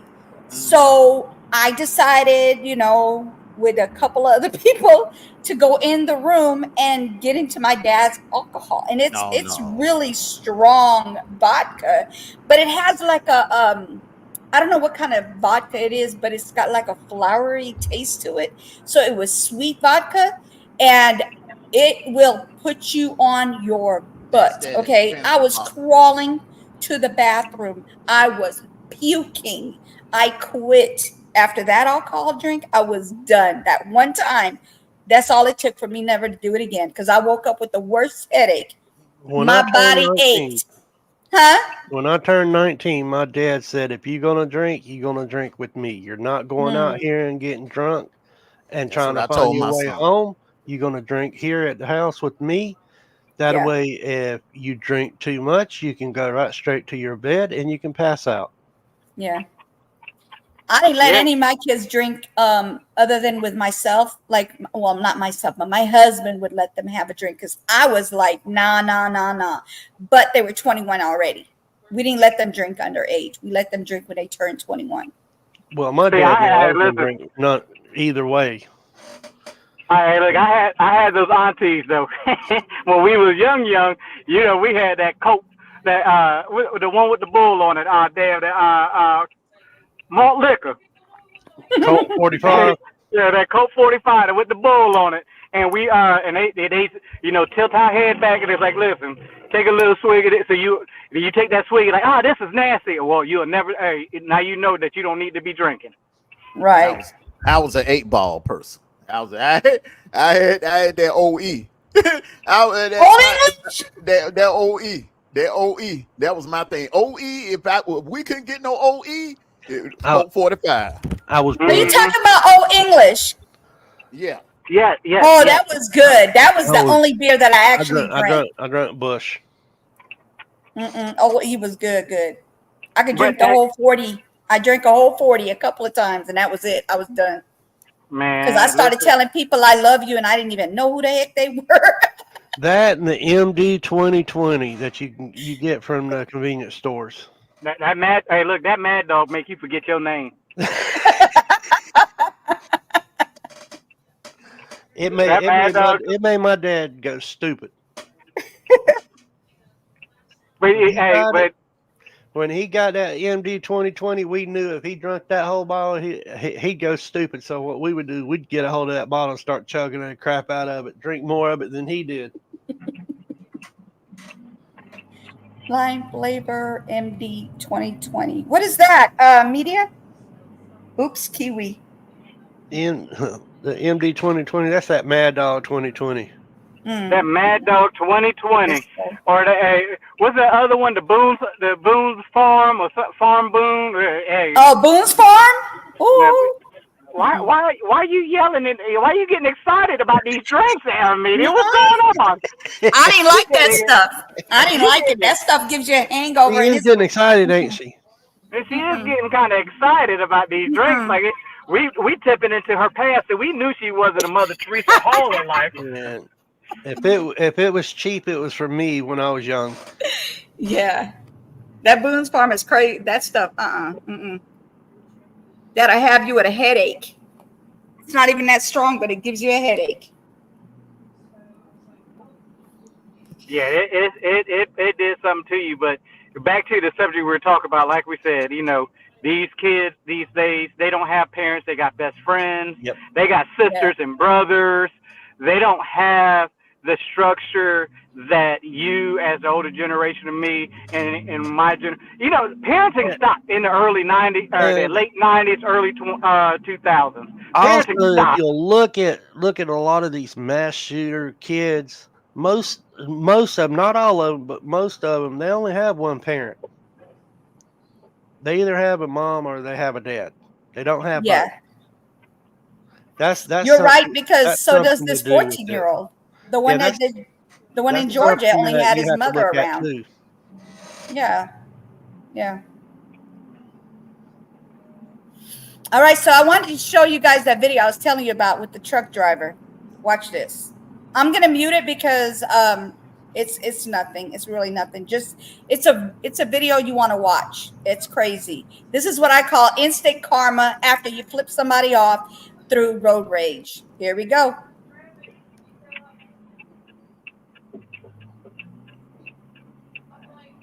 You saw him flipping that guy off? Watch this. Keep watching.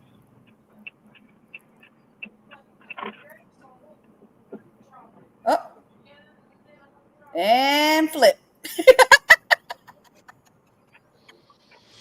Yeah, we just had a road rage incident about a month ago here. Oh, Lord. Literally, the guy flips. Instant karma. Like, people think karma don't come quick. That karma came quick. Don't be flipping people off if you don't want to get flipped over yourself. This dude told the cops that this 18-wheeler pulled out in front of him and cut him off. Well, what he did, he sped around him and pulled out his pew and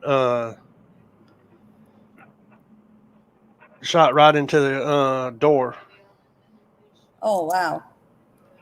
I ain't heard anything about the driver of the 18-wheeler, but the other guy got charged with attempt. Mm-hmm. and got charged with an assault. Here's the thing, and this is what people need to learn. Because I see videos all the time on YouTube about they getting road rage and people getting angry.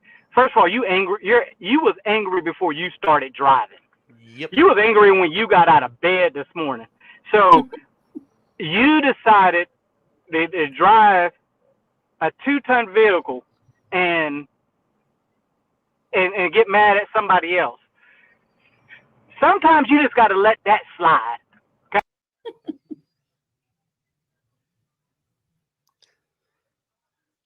Uh-oh, Yep. you went silent. Do you think that driver? The way I look at it, man, is when I get behind that wheel, yeah, I might get mad at somebody that cuts me off, but it's not like I'm gonna pull a gun out and start shooting. No, it ain't that serious. No. You gotta let that slide. I might say a few words under my breath or say a few words to my wife, and then heck, we just keep on going. Yeah, that's just like that video we just saw, Armando, with the man and the 2 men that shot at each other's cars and Yeah. shot each other's kids. Yep, pride and ego. They let pride Yeah. and ego trump their way of thinking.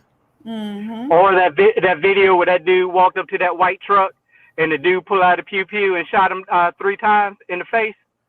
Mm. Yeah. But when you cut somebody out in your car, do you think that other person hears you? No. Nope. No. Okay. Let that slide. Just let it go ahead and be No, what but it is. what I'm saying is when I say that few choice words, I'm good. I've vented it. It's gone. It's time to keep going. You understand what I'm saying? Yes, sir. Yes, sir. Hey, I just want to throw it up to y'all real quick. This is an update. I know this is not a sports channel, but the Falcons are winning their first game against Pittsburgh. Just want to throw that out there real quick. Hey, It's let me ask you a question, Sniper. Let me ask you a question. All right. And give me your honest answer. Huh? What is the difference between the Atlanta Falcons and a $1 bill? What is the only one difference between a $1 bill and the Atlanta Falcons? The $1 bill's worth something? I don't know. You want me to give you the answer? Yes, go ahead. Go ahead. Rain on my parade. Go ahead. That $1 bill, you guaranteed to get 4 quarters out of it. You know what? You know what? Tell You me just I'm had to rain lying on now. my Tell parade. me I'm lying. No, you know what? I'm not gonna allow you. First of all, it sounds good. You better hit me with that today. I'm excited. I am blessed in the Lord, and I'm excited for my Falcons today. You're not gonna do this to me. You're not. You're not. But hey, listen. I like that though, Armando. I like that. I'm gonna have to use that with another team. I like that. I like that. Do you mind? Don't copyright it just yet, Armando. If you do, write me in on it. I like that. Real quick, you guys, we do have the 2025. I know this has nothing to do with what we're talking about, but 2025 Super Bowl halftime show is going to be Kendrick Lamar. Just so y'all know, in case y'all didn't know. There you go. Armando, you ain't got nothing to say about that? I thought Taylor Swift, they was going to get Taylor Swift this year. Nope, I'm looking Nope. right at it. It says Kendrick Lamar. They trying to ban Taylor Swift from the Super Bowl ever again. You know what I think it is? Ever since she got with Kelsey, you don't really see her name being mentioned in any halftime festivities. If you know what I mean. She's also being threatened. So there was a threat at a concert that she had to cancel and she had to pay everybody back their money. She refunded people. So that could have something to do with it as well. And don't forget what happened in the UK. They had her name at an academy. They were using her theme. And then they had a, stabbing going on and they killed 3 girls, the guy that killed 3 girls. So yeah, that's a lot of stuff is going on, and that could be why she doesn't want to do it, or they don't want her to do it. Who knows? I mean, Hey, I'm a Kendrick Lamar fan. I just, I kind of, it seems like every year it's a hip hop, kind of like mix it up a little bit, I guess I'm just old I get what school you're like that. Yeah. So you want I pop? Man, Sometime pop, country, hip hop, because I listen to all of it. I don't just listen to hip hop. I listen to all Hey, of it. listen. Hey, listen. I know they're trying to please the fans because the fans are young these days. But you still got some old hate. Hey, frankly, Beverly Preacher and Maze would have been great at this Super Bowl. Bring it back. Mm-hmm. Well, I guarantee if it go back to New Orleans, don't be surprised if they bring Frankie It's Beverly in New Maze. Orleans. It is in New Orleans. Oh, it is? Yes, it is. Why they don't? That's what I don't understand. Okay, Kendrick Lamar's L.A. When I think about him, I think about L.A. So if you're gonna have it in New Orleans, why not bring back No Limit? Why not bring back No Limit or let Cash Money do? Lil Wayne them and Birdman them do the halftime. Well, hey, that sounds great. Yeah. Or hey, bring back the jazz festival. Bring a little jazz to it. Yeah. Calm it down. Calm the world down a little bit. Bring the jazz. Bring the love music back. Yeah, I mean, like I said, I love hip hop. Don't get me wrong, but year after year after year, man, now come on. I like a variety. I like a variety of music. Do pop one, do some rock, do some country western, and then come back to hip hop. Do some R&B. Just mix it up a little bit. Yep. So Kendrick Lamar will headline 2025 Super Bowl halftime show in New Orleans for sure. Yep. Yeah. I don't know. They do. I think about New Orleans, man. I think about good jazz. I think about good jazz and blues and R&B. Zydeco. Yeah. That's like going to LA and ask Luke to go out and do the concert out there. Exactly. Exactly. They don't go together. Hey, Renegade, you got to understand, I'm stupid as hell. You don't know what's coming out my mouth at any time. Okay, just want to let you know, brother. Hey, I can be like that sometimes too. No, sometimes I'm like that all the time. Okay. Or going to Houston and instead of getting Scarface and Bon B, you bring in Lil Wayne down there instead. Right. Super Bowl in New York and you bring Lil Wayne. Come on now. Bring the city what they want. Go Dogs. Go Dogs. Oh, boy, I love Georgia. And then you got a Clemson fan wearing a t-shirt. Never mind. Hey man, look, bro. Look, yesterday evening, man, I went to the grocery store and this guy had a Georgia gear on. Look, if you got anything Georgia on and you go to Kroger or Walmart or you at a gas station, you're gonna get greeted. Go Dogs. I got my Falcons gear on, bro, today. My Falcons gear on today. Oh wait, hold on now. You got your Falcons gear on and you talk trash about my Look. I'm ride or die with the Falcons, bro. I just don't believe in them. I'm a Falcons fan. I just don't believe in them. Sound like me. I ain't gonna get my hopes up. Hey, listen, bro, they've been breaking my heart. They've been breaking my heart, man, since the early '80s. Bro. For real. Listen, just like the Bulldogs, I believe I was a dedicated Bulldogs fan for my whole life. Just didn't believe them after the early '90s, late '90s, early 2000s. Come on. Yeah. Anyways, back to our news. You got a reason to believe in them now, though, brother. Oh, yes, I do. Yes, I do. But anyways, back to the breaking news. I'm sorry. We sorry you knew that we took it off channel. That's okay. It's okay. I have some bad news here. This is so sad. This is so sad. These are babies doing this to babies. Okay, so now we have a 6-year-old. It says the police say a 6-year-old boy stabbed a 2-year-old brother to unalived in Joliet. I don't know where Joliet is. If anybody knows where Joliet is, I think it is Illinois. Yes, it's Illinois, y'all. This is in Illinois. Now to a tragic story breaking in Joliet tonight. Police say a 6-year-old boy stabbed his 2-year-old brother to death. It happened around 5 p.m. in a home on Fairway Drive near Pembroke Road. Investigators say the boy stabbed his brother multiple times with a kitchen knife. Still, a lot of questions about what exactly happened. We did just learn the children's mother and grandmother were home at the time, and the mother called 911. We're told the State Department of Children and Family Services is also investigating. Now to a tragic story breaking in Joliet tonight. Police say a 6-year-old boy stabbed his 2-year-old brother. So are you telling me that that little boy did not holler as soon as he got stuck the first time, or even saw his brother with the knife? He didn't holler for help, and y'all didn't hear him? So now he has been stabbed to unalive? Are you freaking kidding me?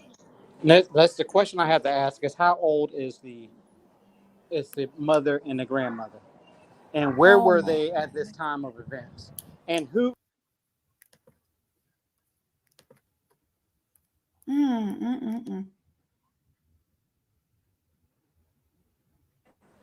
Where did he learn his actions from? This happened Friday, y'all.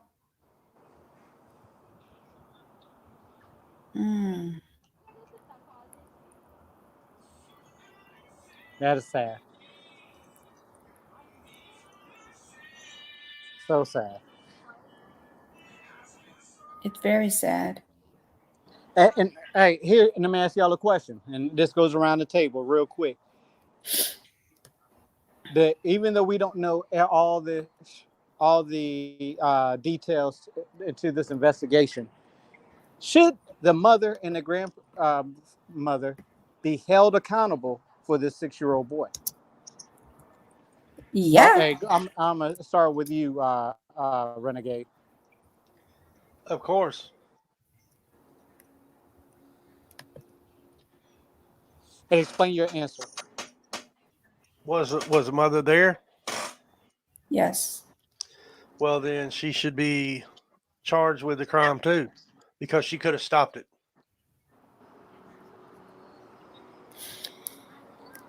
Armando? Go ahead.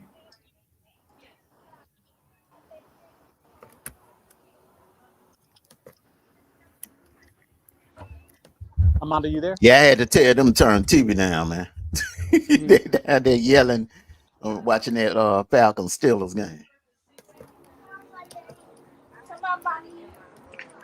You had a question for me? So the question was, should the parents be held accountable for that 6-year-old stabbing that 2-year-old? And why? Yeah, man, because they're number one. The main reason they're underage, and there evidently had to been some kind of neglect. Not neglect, negligence. Negligence, yeah. Better way of putting it. Something like that happens in a child. Let's say the older sibling stabs the younger sibling, and the parent is in the house when it happens. Listen to the parents should be held accountable. Here's another news about it. Tonight from police that the boy's grandmother and mother were inside of the home when it happened, but were not in the family room where this deadly stabbing unfolded. The mother finding her 2-year-old son stabbed multiple times before calling police. This Joliet home sits empty after a horrific stabbing unfolded inside, ending with a 2-year-old boy killed, police say, at the hands of his brother. It is our understanding that family was present inside the home when this incident occurred. We're told that relative was the boy's mother. She called police after finding her 2-year-old son stabbed multiple times. This all unfolding just after 5 Friday evening inside of the home on Fairway Drive near Caddy Lane in Joliet. The boy was taken to Ascension St. Joseph Medical Center by the Joliet Fire Department, where he later died. Police say a preliminary investigation shows the boy was stabbed with a kitchen knife by his 6-year-old brother. We're told detectives are working with the children's family, who they say is cooperating with the investigation. The 6-year-old brother is currently with family and officers here at the Joliet Police Department. And our detectives continue to work this case and continue to work closely with the Department of Children and Family Services to figure out the next steps in this investigation.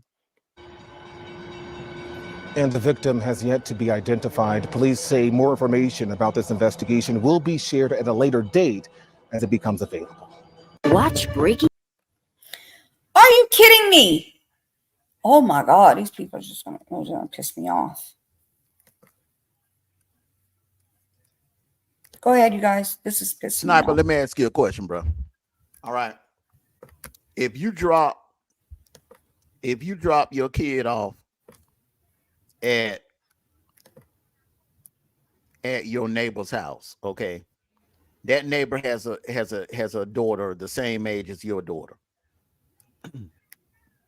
All right, and you get a call at work saying that something happened to your daughter, that the other child, cut your daughter with a blade or something. Who are you blaming? You just gonna blame that kid, or you ain't gonna blame the parents?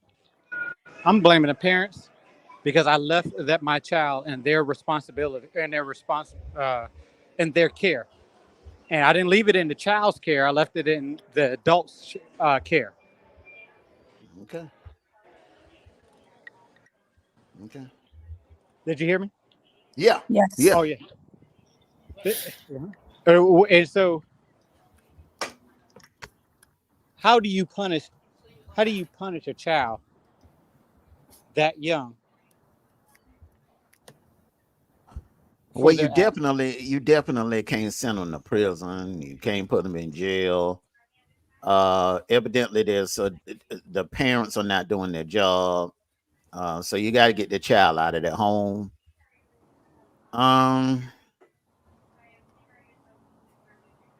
That's a tricky situation. That's an unfortunate situation. But It's so unfortunate. yeah, But the parents deserve the bulk of the blame, though, because that's just pure negligence. And they're not going to. And the parents, I mean,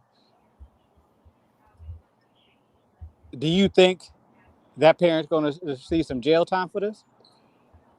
Or do you think it's going to be one of those, we just take your child and you got to live with your life without your child?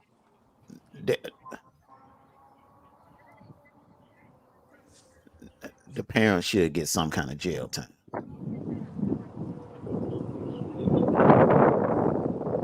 But a good lawyer will get them off.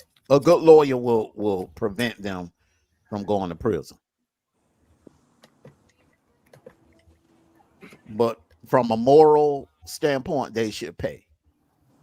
But you're right. They are gonna suffer just knowing they lost their child. That's gonna be punishment right there alone. All right, here's another one about the same news, same kids.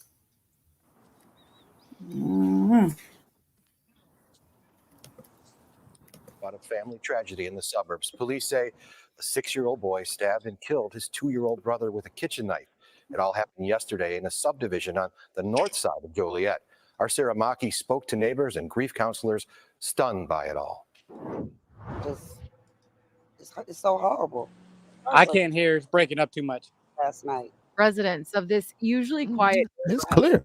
Crystal clear. Boys outside this. Yeah, I hear it. Were walking the block with their family. Very nice family. Nice. But those happy memories now joined by a new one of a mother sitting outside her home, grieving. She sat right there on that bench yesterday, just looking so distraught. I even started crying. Police say a 2-year-old boy died Friday after his 6-year-old brother stabbed him several times with a steak knife inside their home while 2 adults were in another room. I have a 2-year-old grandson and a 6-year-old granddaughter, and it's just so heart-wrenching. This is like terrible. We've never had nothing happen like this in this neighborhood. Nonprofit staff in the neighborhood Saturday offering coffee, donuts, and support to a neighborhood in shock. Some things that, regardless of the training and everything, you've been through situations like this that you can't prepare for. Everyone's just heartbroken. We reached the homeowner by phone, but they said they did not want to talk. I think it's very important to just remember that, everyone is a victim in this situation. Joliet police tell us they have responded to this home several times for domestic issues since 2021. Oh my God. The center of those calls was not home Friday night. They add the 6-year-old brother underwent a mental health examination overnight and is now placed with the Illinois Department of Children and Family Services. Joliet PD is holding a stress debriefing Sunday for their own staff who are still coming to terms with this tragedy, while some neighbors keep the family in their prayers. I couldn't even fathom. In Joliet, Sarah Maki, CBS News, Chicago. So what I'm hearing is there is DV in that household. There's DV in that household. DV was DV. Domestic violence. Oh, okay.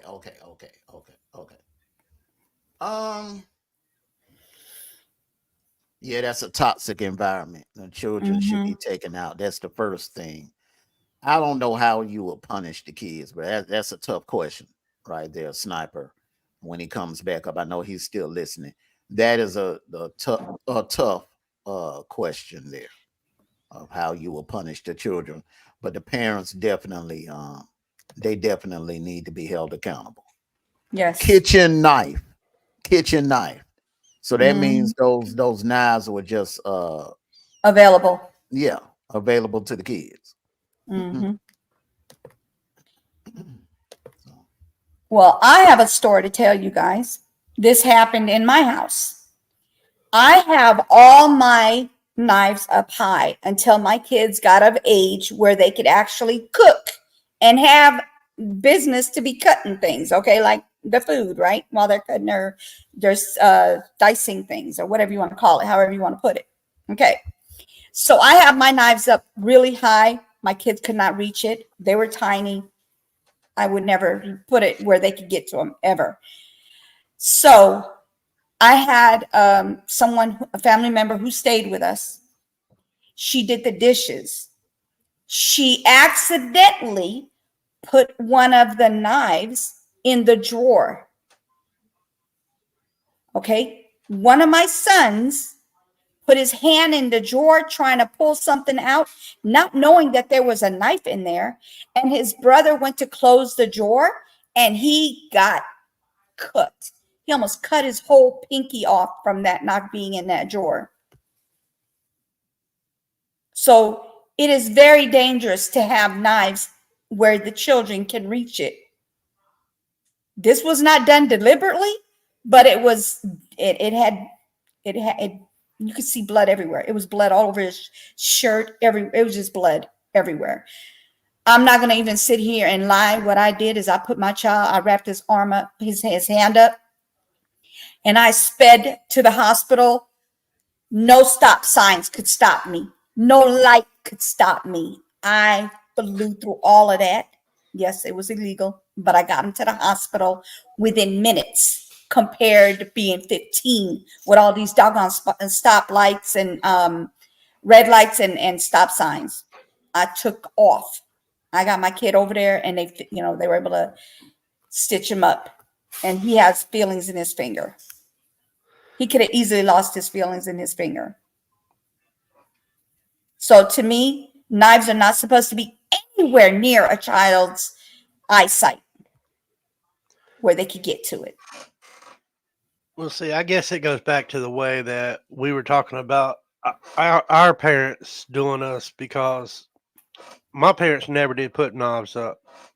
They were in with where the forks and the spoons were. and we were told, and we made sure that we knew not to touch the knife. We had our own spoons. We had our own forks. We had our spoons and forks were plastic. Mm-hmm.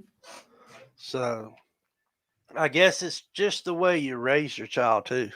Yeah. You gotta bear down on the child. You gotta make Right. sure that the child knows, look, you don't touch this. You don't mess with this unless somebody else is around and Right. letting you touch this.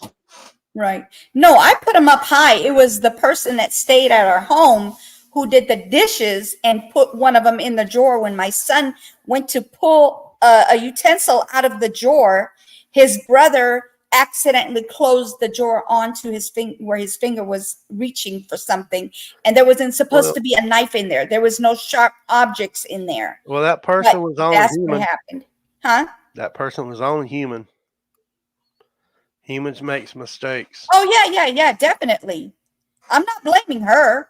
But the fact that it happened, that's why I mean, things like that can happen at any time. It could have been a lot worse than it was. He just almost got his feet cut off, but they were able to get it where he ends up having feelings and everything in his pinky. He doesn't have any problems with his hands or nothing. But at the same time, if that person would have been more careful and not put a knife in there when she knew I didn't put knives in drawers, then you know what I mean? Not saying she deliberately did it either. But no, I'm not saying that neither. I'm just saying that humans makes mistakes. I mean, Yes. I make mistakes every day. I'm sure you do. I'm sure We all make everybody in this live does. Yeah. Amen to that, bro. Amen. Yes, accidents do happen. Just like Outlaw says, you got to educate the kids in the kitchen. But I mean, if your kids already know that there is no knives in there and you reach in there, how do we can't even explain, we can't even say that they weren't educated. They were educated enough to know that mommy does not put knives in the drawer. She only puts them up high, and they know that there was no way they could get to it. And this happened because somebody else put that knife in the drawer. So that shouldn't have even happened. It has anything to do with educating my kids or not. No, I'm not saying that. I'm just saying in general. Yeah, in general, yes. We need to educate our kids. I mean, you had your way of doing it. Yes. You didn't have knives there. Your children knew there was no knives supposed to be in there. So yeah, Right. you had your children educated. Yes. And then somebody in your family that does not stay with you came in for a few days. They might have forgot to put the knife up to where it was supposed to be. Yeah. It's kind of hard when you live one way, but yet your friend lives another way. Right. And she's trying to change the way she does while she's at your house. Right. So that's why I'm saying mistakes can happen like that. Right. I know when I was coming up, Renegade. Tell Wins I man, said hi. Sorry, go ahead. I know when I was coming up, Renegade, man. The knives were never put up. No. But my father and my stepmom, they made it clear that okay, kitchen appliances are off limits. Exactly. They're not toys. They didn't even allow me in the kitchen while they were cooking. So I knew not to put my hands on the knives. The only time I ever put my hand on the knife when we was like eating steak or liver or country fried steak. I didn't even put anything my hands on a knife then. Mine was cut.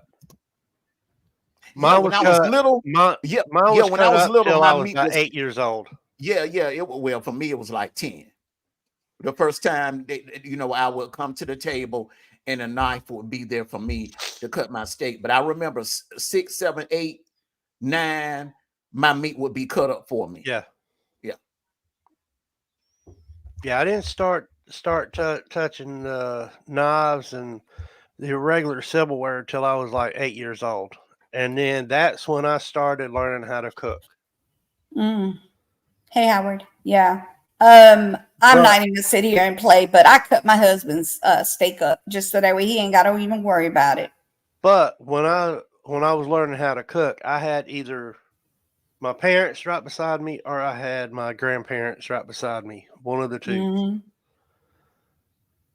And I mean, it's not like it wasn't like my grandmother was on the other side of the room and I was on the far side of the room cooking. Neither. She was right there beside me, watching what I was doing, making sure I didn't put my hand in a boiling hot water or something like that. Mhm.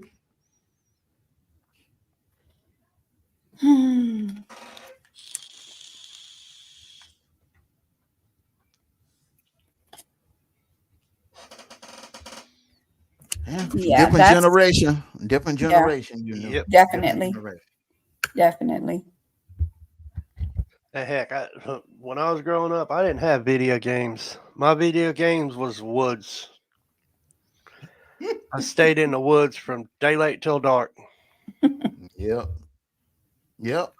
Making tree houses, trying to unalive myself by doing stupid stuff. Running nylon ropes from one tree to another, getting a bicycle rim and zip lining down through it on the bicycle rim. Yeah, I wanted to make sure that he explained it, but he's already explained to you guys what he meant by unaliving himself because he's talking about dangerous things that he did. That's what he's trying to say. Before y'all think something crazy like, just saying, it ain't no suicide situation. Oh no. No, it was fun. Getting in these big old metal barrels and rolling down hills in them. Getting in tractor tires and rolling down steep hills. Mm-hmm.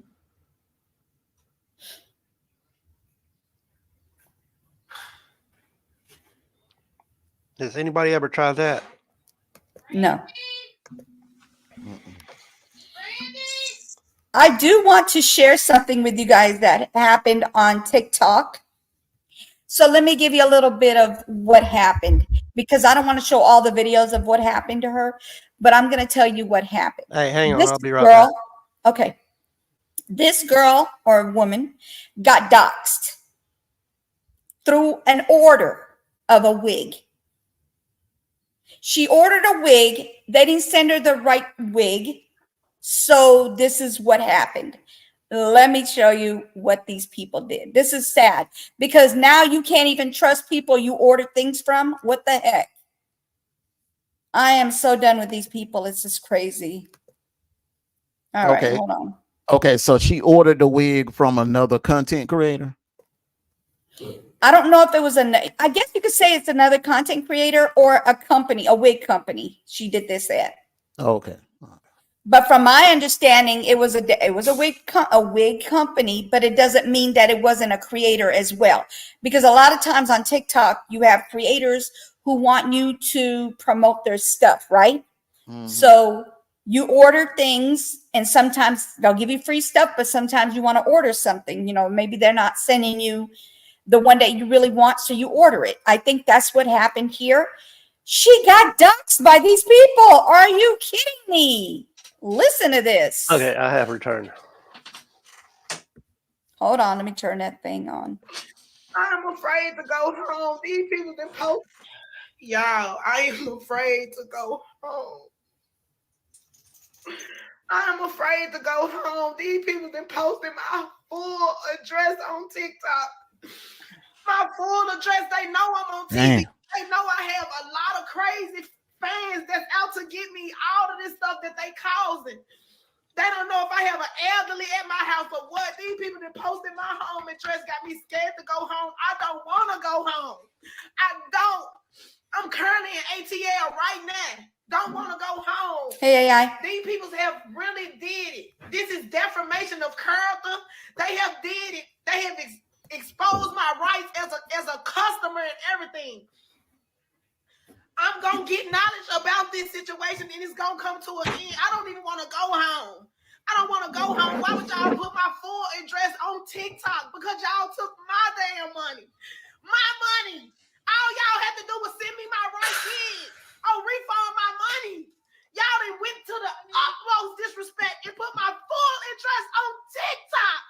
That's not right. Sure ain't. Sure ain't. That's definitely not right.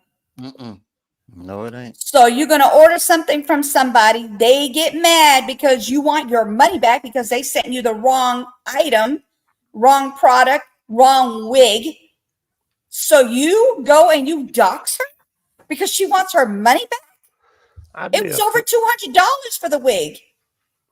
I wouldn't be afraid of them putting my name on there and people coming. I'd just be afraid of when the people got here. They put her address out on TikTok, knowing that she's a big TikToker. She's got a lot of following, lots and lots of following. It's sad. It is so sad. Lord have mercy.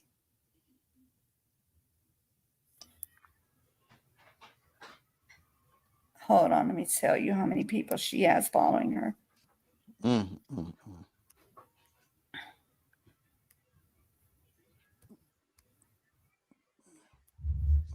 She's got a lot of followers.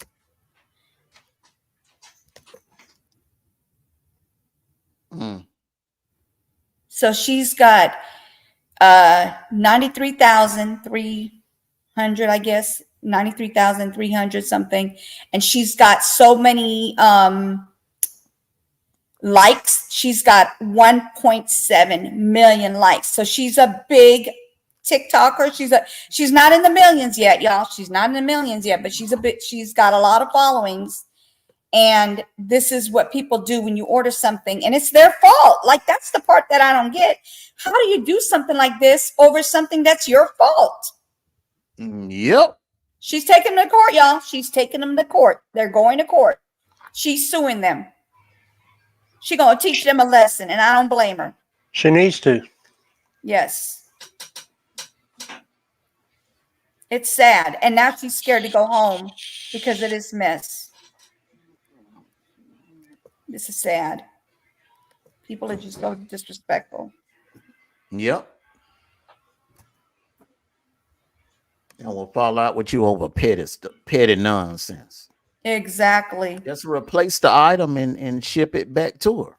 Or, Exactly. refund her money. I mean, come on. Well, I mean, that's just like Temu, for example. Mm-hmm. I ordered a Red Dot site. It was $20. It when it came in, the one of the adjustments was broke on it.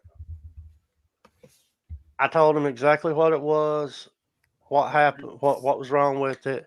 You know what they did? They said, keep it. We'll reimburse you your money. Yeah. Within 4 days, I got my money back. Got it all back. And they told me keep the product.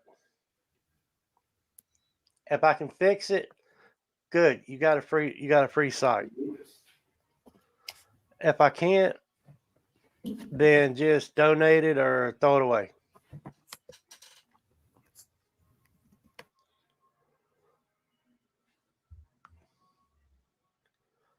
I mean, I'm not trying to say that they should have just said keep the product, but I mean, hey, at least say, well, if it's the wrong product, send it back, and once we get it, we'll send out the right product.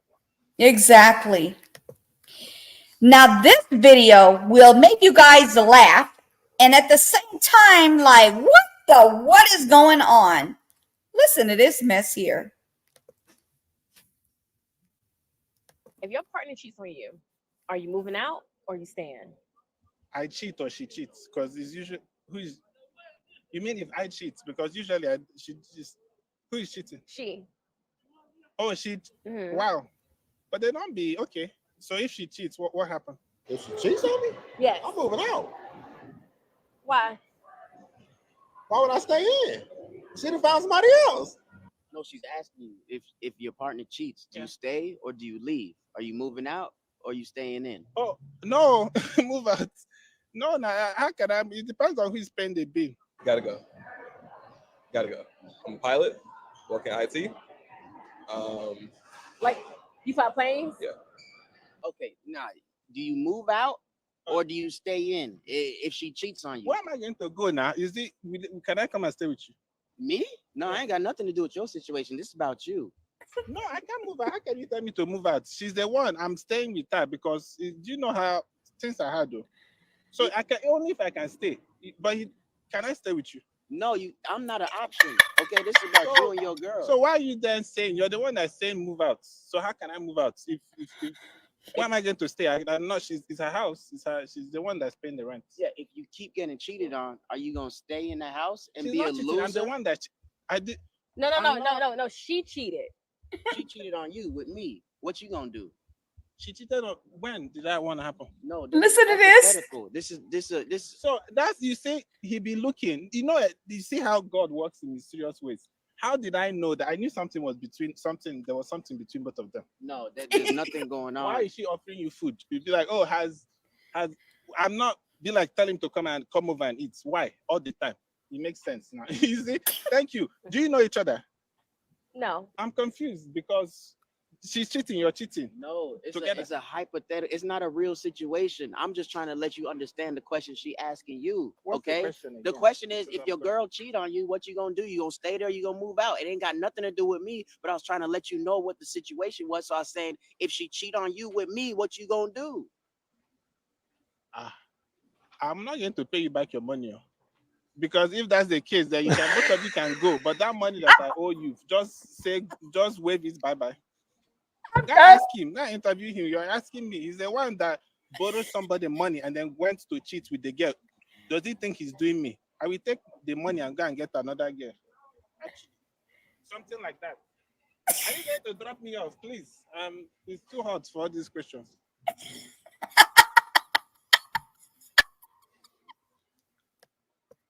I cannot with some of these damn people, I swear.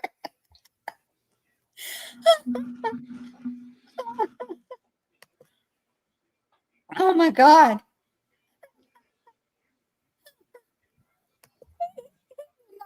Questioning for nothing. He could not figure it out. Oh, Lord have mercy. Jesus Christ. I cannot with some of these people. Look at this one here. Look, this one I'm not gonna play the music, but watch this one. This one's really crazy. Like, how in the heck did she do this? That's what I want to know. I don't know if it's real or not, but oh Jesus. To me, it would depend on who's the bill's name in. If it's at mine, I'm not moving out. The other one's moving out. Yeah, you cheated. Why should I be the one going anywhere? Okay, here we go. Look at this. Do you think this is real? Jesus. I've seen them do it, but not on the bed like that. Over and over and over and over. Oh my God. No, I don't think it's real. Keep looking. Keep looking. Look. What the heck? She needs to, if this is real, she needs to be in the Olympics and World Guinness. No, let's not get started with the Olympics. Oh my God. She made me dizzy just doing that. Just watching her.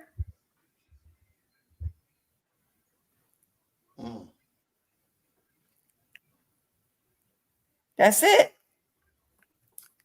That's crazy.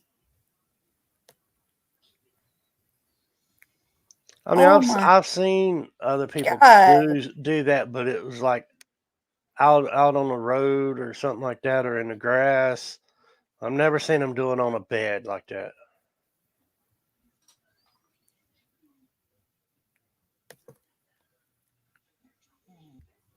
Oh, this one is going to piss the ladies off.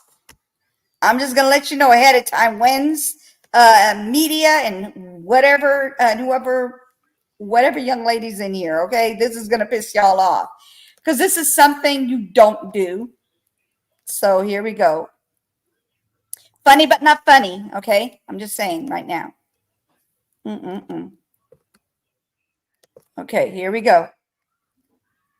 And it's on. Okay, here we go. Come on now. Come on now. Yeah. Yeah. I got you. It's just some water. You survive. You survive. He did this for views, you guys. I spent $1,000 on my head, you play. Man, come on. It's not that bad. What the you mean it's not that bad? You threw me in the lake. I mean, you're being a crybaby. You didn't even go that far. I did. If it wasn't for me grabbing on that thing and away from me. I mean, but there's a rope. I would have saved you. There's a rope. I would have saved you. You see the rope right there? Oh, get the off my business. Hey, you filming me? You see that rope right there? Right now, you think that's funny? No, I would have just taken the rope out and I would just throw it out. Wait for me. I'm not going nowhere with my whole way home. Calm down. It's not that bad. You'll be all right. Oh my God! I didn't die. I didn't die from water. What the hell? Oh my God! Is that water doing that right now? It's just water. Just your fishes are swimming in there. Didn't I tell you that was horrible? What is wrong with him? He did that for views, y'all. For views. He did that for views. Hey, that's how I learned how to swim. I got thrown in the river. Oh my gosh. What if she didn't make it? Like, how horrible would he feel?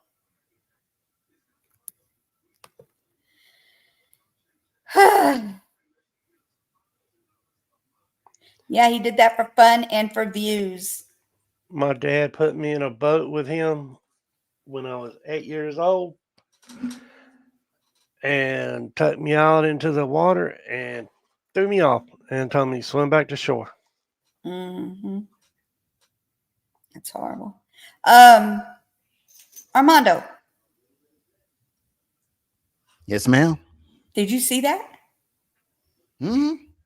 Oh, that's the old school way. You remember back in the days in our generation when we were kids. You know, that's how especially your older sibling, they throw you in the pool.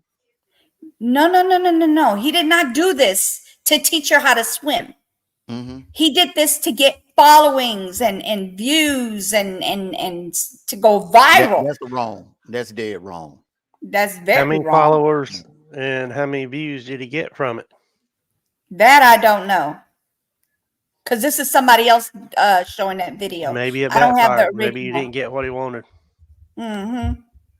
Probably not. You'll be surprised how people nowadays will exploit their own family. They'll exploit their own mother, elderly mother or elderly father, or exploit their own kids. We know of a family, I've sent you a couple of clips in IG with this particular family. We're not going to name drop them, but yeah, you know how he exploits his own daughter. That's horrible. But yeah, don't forget to do that because I'm interested in knowing that crap. All right, look at this. So she gets pulled over by a cop, and she's from OF. Is that right? OF, right? OnlyFans. Yeah, OnlyFans. I'm always messing that one up. Okay, here we go. Look at this. Told you you were going too fast. Nobody listens to me. I'm not going to get a ticket. I'm not going to get a ticket. I'm going to show my. No, you're not. Watch me. Just watch. Good evening, ma'am. I'm Officer Jones, MPD. You know what I pulled you over? No. All right, well, I got you going 65 and I'm 45 back there, okay?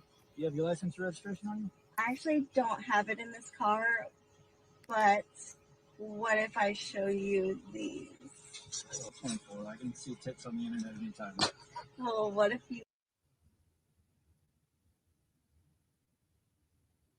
He's reaching in to touch him, allegedly.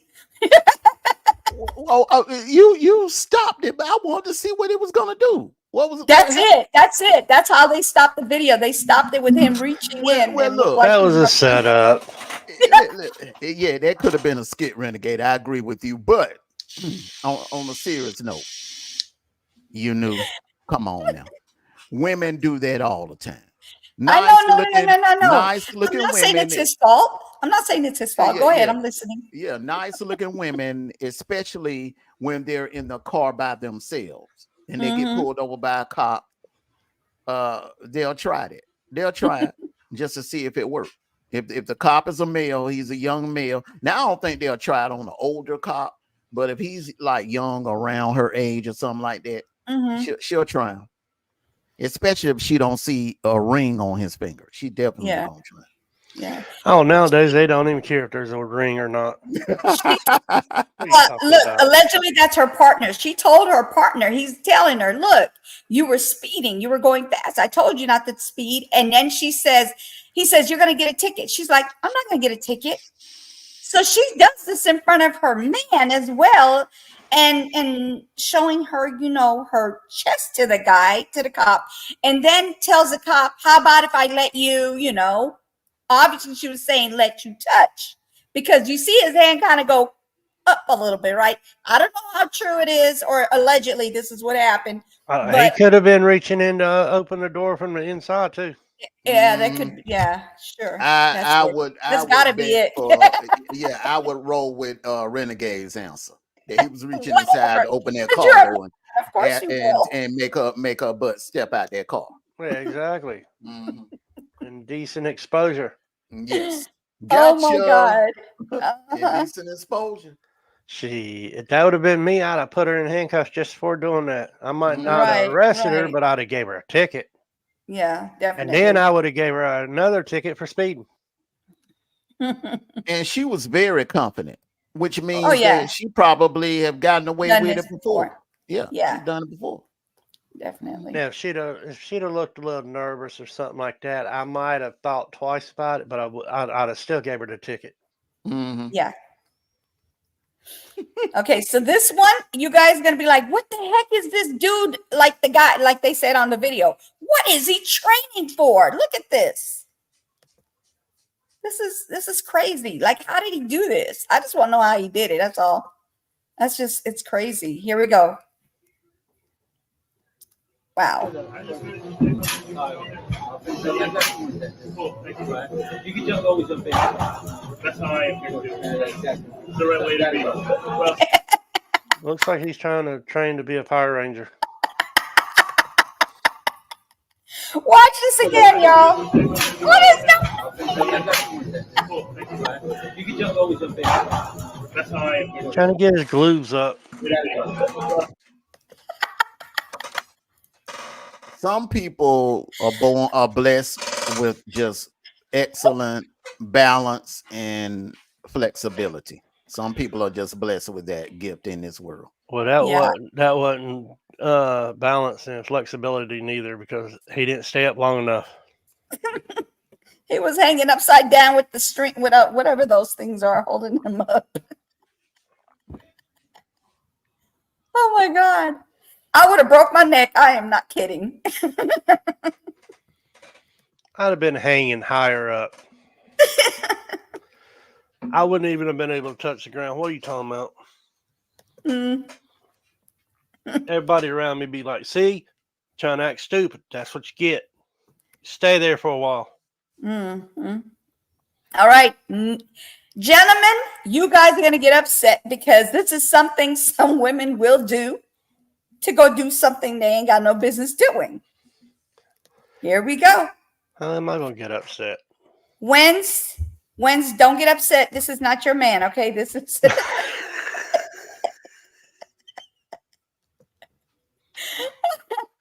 Oh, that was mean.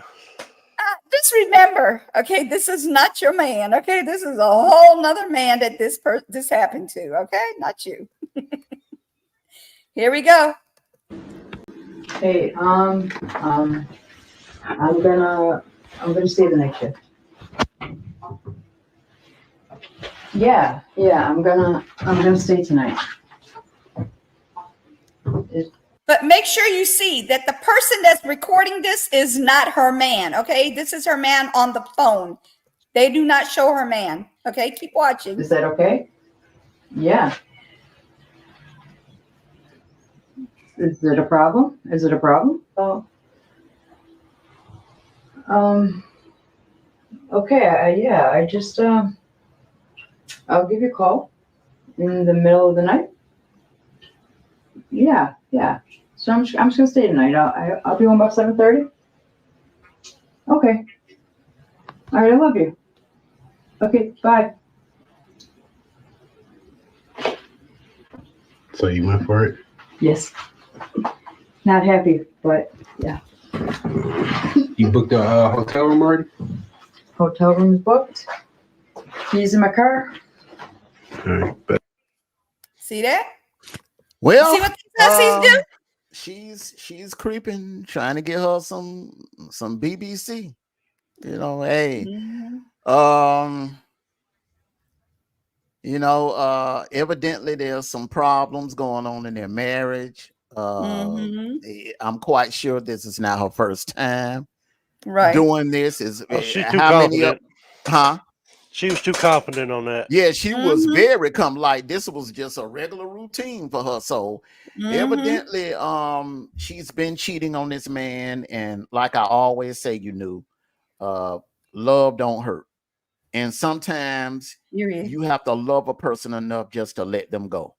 Yes, they're just my opinion. Yes, yeah, I agree with that. Wow, I hope he was live and exposed her. I hope so too. I hope the husband saw it, because if this was not a skit, the side dude was live and recording it to his audience. So and I hope his wouldn't know. No, I hope her husband does see this, because we never know who's you talking about in terms of later on down the line. Yeah, like I hope he does her. Hell yeah. The internet. Man, you never know. You never know. The husband might have a friend that's a friend of his that he knows. Yeah, exactly. Yeah, it's a small. The friend's like, hey man, look at this video. Ain't this your old lady? Isn't that her voice saying "I love you"? Isn't this the one you just told me that your wife said she called because she had to work late? Oh, yeah. Oh hell yeah! That's here's the number one question. Like Renegade said, she sounds too confident, like she's done this before. Let's just say if the husband finds out, he might be one of them. Well, what if the husband what if the husband's like, good, she has to work all night. Now time to call my girl.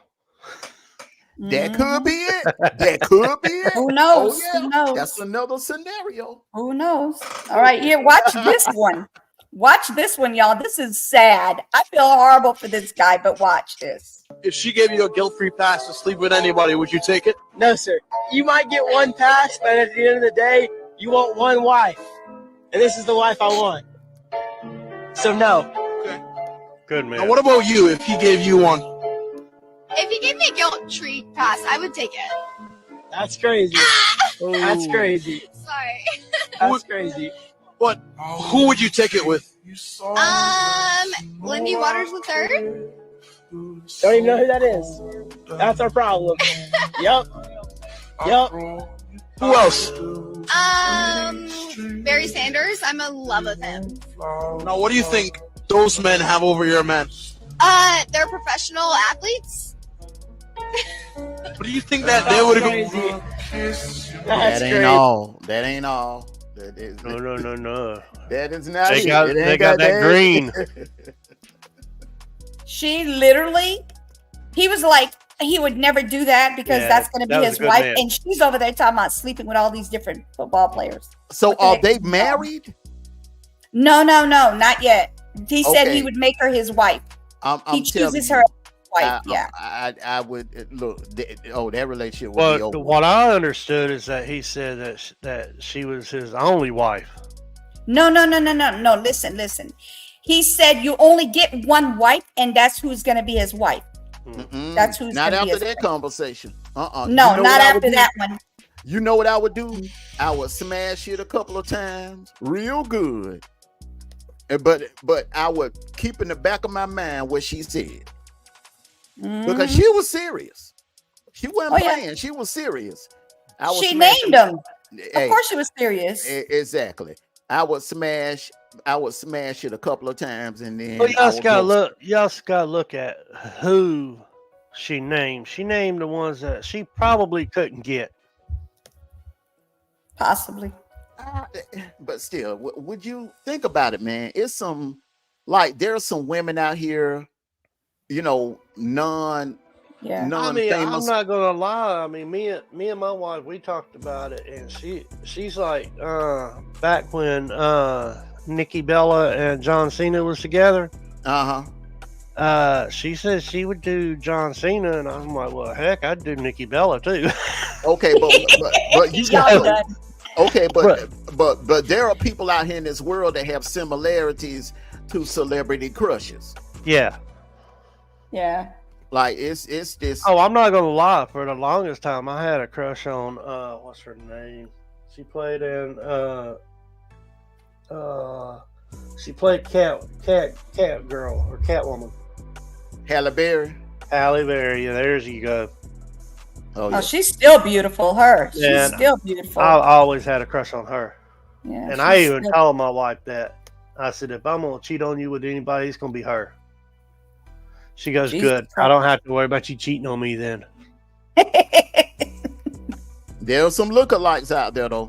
There's some. I'm telling you. I'm telling you, if I can't have the real thing, I don't want a fake. He in love with Halle. He in love with Halle. All right, watch this crazy guy right here after he gets cheated on by his girlfriend. Yeah, I get deep in the night. I pull up, give it deeper tonight. Tryna fuck in the VSI. What in the hell? Look at, he tore up their floor A for her power cheating drill? on him. A power drill? Yep, tearing up the whole floor. He paid for it, and he's gonna get rid of it. You know what? Instead of going through all that, man, just sell the house. Just sell the damn house. That's his girlfriend. He did that for his girlfriend's house. He fixed up. Oh, he in trouble. He in Oh trouble. yeah, he's in trouble. Yeah, It don't matter. He paid for it or not. Yeah, he going to jail. He going to jail for that. And as he should, he deserves to go to jail for that. That's And look, he's gonna man, have to make it look even better than what it did before. Exactly. Look, walk away. He Just just walk got screwed away. twice. Look, he paid for it. He has It proof. don't he matter. paid Paying for for it. another one. He gonna Yep. be paying for another one. You know. He got screwed twice. He's going to jail for one for damaging Property. property, and then he's gonna have to fork out the money to redo it, and they ain't gonna have that. So she's gonna say, "Well, I want this," and the judge is gonna say, "You got it." And guess what else, Renegade? Another man is gonna be walking across them floors. Exactly. Or doing whatever to his woman on the floor. All right, this one is gonna piss you guys off because this guy here needs something. He needs help. This guy here needs help. He needs Listen a to this haircut guy. first. Yeah, he needs a haircut. He needs a whole makeover with his attitude, his brain, everything. He needs a lobotomy. Here we go. I mean, I don't talk to my family. Why not? They're irrelevant. They're irrelevant? None of them have followers. If they got followers or got rich, I'd probably talk to them again. Now, hang on a minute. Did you just say I don't talk to my family because they don't have followers? If they had followers, they'd be here right now. You talking about Oh my God. I mean, my Yeah. mom has more followers than my sister. It's your mother. What difference she make? What do you care if she has followers or not? It's your mother. Can anyone tell me like what I would talk to my mom about if she's not going to be making me relevant? Yeah, like, hi, Mom. Now I have a career and I'm famous. Like, that's what happens when you get famous. You cut people off. What? Seriously? Yeah, you do. Everyone's Cut upset the with people it. off that comes Maybe after because you for money. you guys aren't relevant either, so you don't understand. He needs help. I told you he Oh needs my help. God. He said nobody is relevant unless they're making him relevant. And he's got a lot of followers. He's very he's famous and he don't have anything in common with anybody in his family. So Like he's I said, cutting them off. the ones you cut off is the people that you think that are your friends, but they're not. All they're wanting is to be around you because you're spending money on them. Mm-hmm. And you're letting your family go over you being famous. You don't cut your mother, your immediate family. I can understand some of them leeching cousins, some of them leeching uncles and aunts, the ones that come around. I with cut their my hands two brothers off because the only thing that they want to do, they want to do drugs and they want to be in and out of jail. That's it. Yeah, situation like that. Yeah, that's different. All the time that they call me is when they're wanting something. Yeah, so I cut my two brothers off, and that's it. Yeah, that's different. If you were famous and you were making that kind of money, then they would want you to support their habits. So that's understandable. Mm-hmm. All right. This one, you guys, oh my God, you can't do nothing nice for people, I swear. This person is doing this for her delivery drivers, and this is what this idiot does.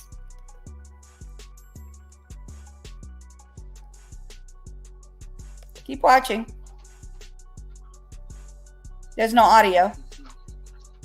Oh yeah, there is on this one.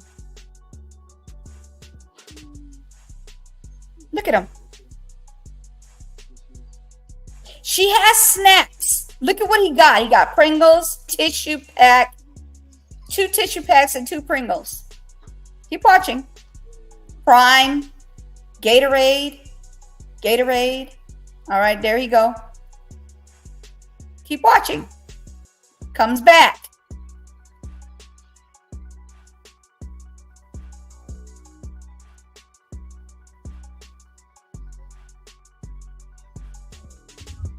His dumb ass really just wave at the neighbors.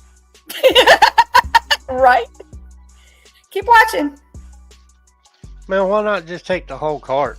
Now he's getting Cheez-Its, 2 Cheez-Its. Right about now, man. Just take everything. Take the whole rack, right? He got Oreo pack, Gatorade. He got Body Armor water, Pringles, and 2 Cheez-Its on the second round. Here comes another one. Oh my! He's doing it again. He has not moved yet. I'll be going through that camera and saying, "Hey, you can take 2 or 3, but not all of it." He got Chex Mix, Cheez-It, Oreo pack, Chex Mix, Gatorade. He may as well just take all of it, for real. If he comes back, then man, just take the cart too. Might as well. That's it. This is what he took. All of that. And it's supposed to be for the delivery drivers. And Other even people took the besides hand himself. sanitizer. Yes, he did. Hand sanitizers, exactly. Oh my God. What is going on? These people are crazy out here. Oh, this one is going to piss anybody who has a dog off. Okay, this is going to piss you off. Well, Okay, you might not want to put it on if it's going to piss me off. This one pissed me off because I love dogs. I love animals. And this is a sad situation where you got somebody who is disrespectful to animals. Cruelty to animals. A TSA agent suspended for treating a police dog this way. Oops. Let me bring him back down.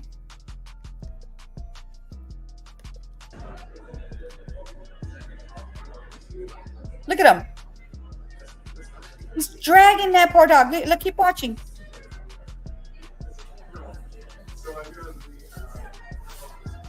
Look. Oh, hell no. He's not even doing anything wrong. Keep watching. This is not even the worst part. Look at this part I didn't TSA like. agent or not, if I'm walking through the airport, I'm going to jail. He just dragged it. He is snatching that dog left and right. That is sad. I'm going to jail. And I see Yeah. somebody do that, I'm going to jail because I'm going to go to jail for whipping this, you know what.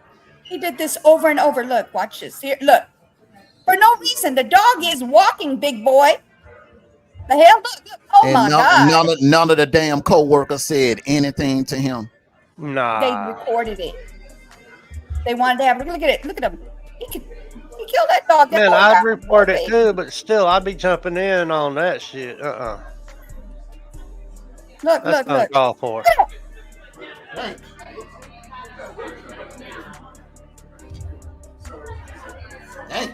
And you can tell that the dog ain't really happy about it because look how hard that dog's panting. Yeah. Look at him.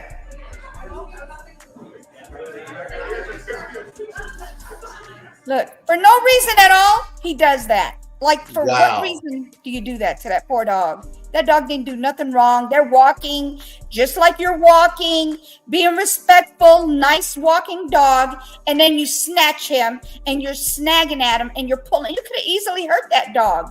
And we don't even know if that dog got hurt or not, but that's what the video is showing. You How gotta he buy was one thing, Outlaw. using I'd be that locked dog. up too. Yeah. I'd be That's locked horrible. up and he'd be going to the hospital. Yeah, that's fucked up. That's fucked up. That dog couldn't even. You know, that dog didn't do anything. there's two things that if I see happening, I will jump in a heartbeat. And I don't care who it is. That's cruelty to animals and cruelty to women and children. Yes. That's horrible. This one.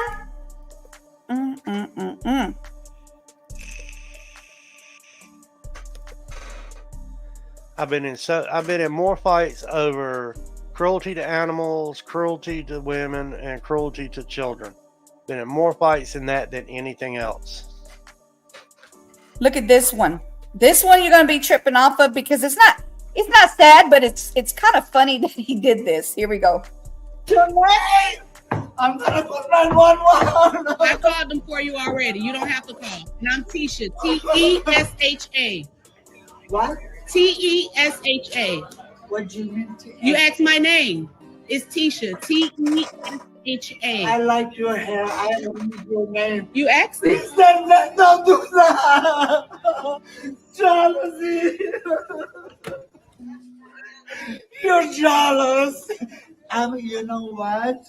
Yeah. Wait. Hold on. Get my good side. Hold on. Jealousy. Jealousy. So again, rebooking is next to D37 for rebooking. I don't need your advice. Okay. Okay. This flight, and he kept saying it's because she's jealous. That's why she's not helping them to get on the flight.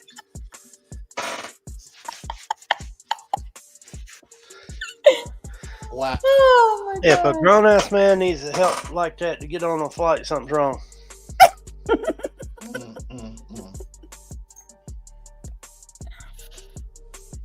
Oh my God.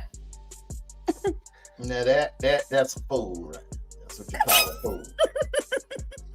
He said, you jealous. That's why she won't help him.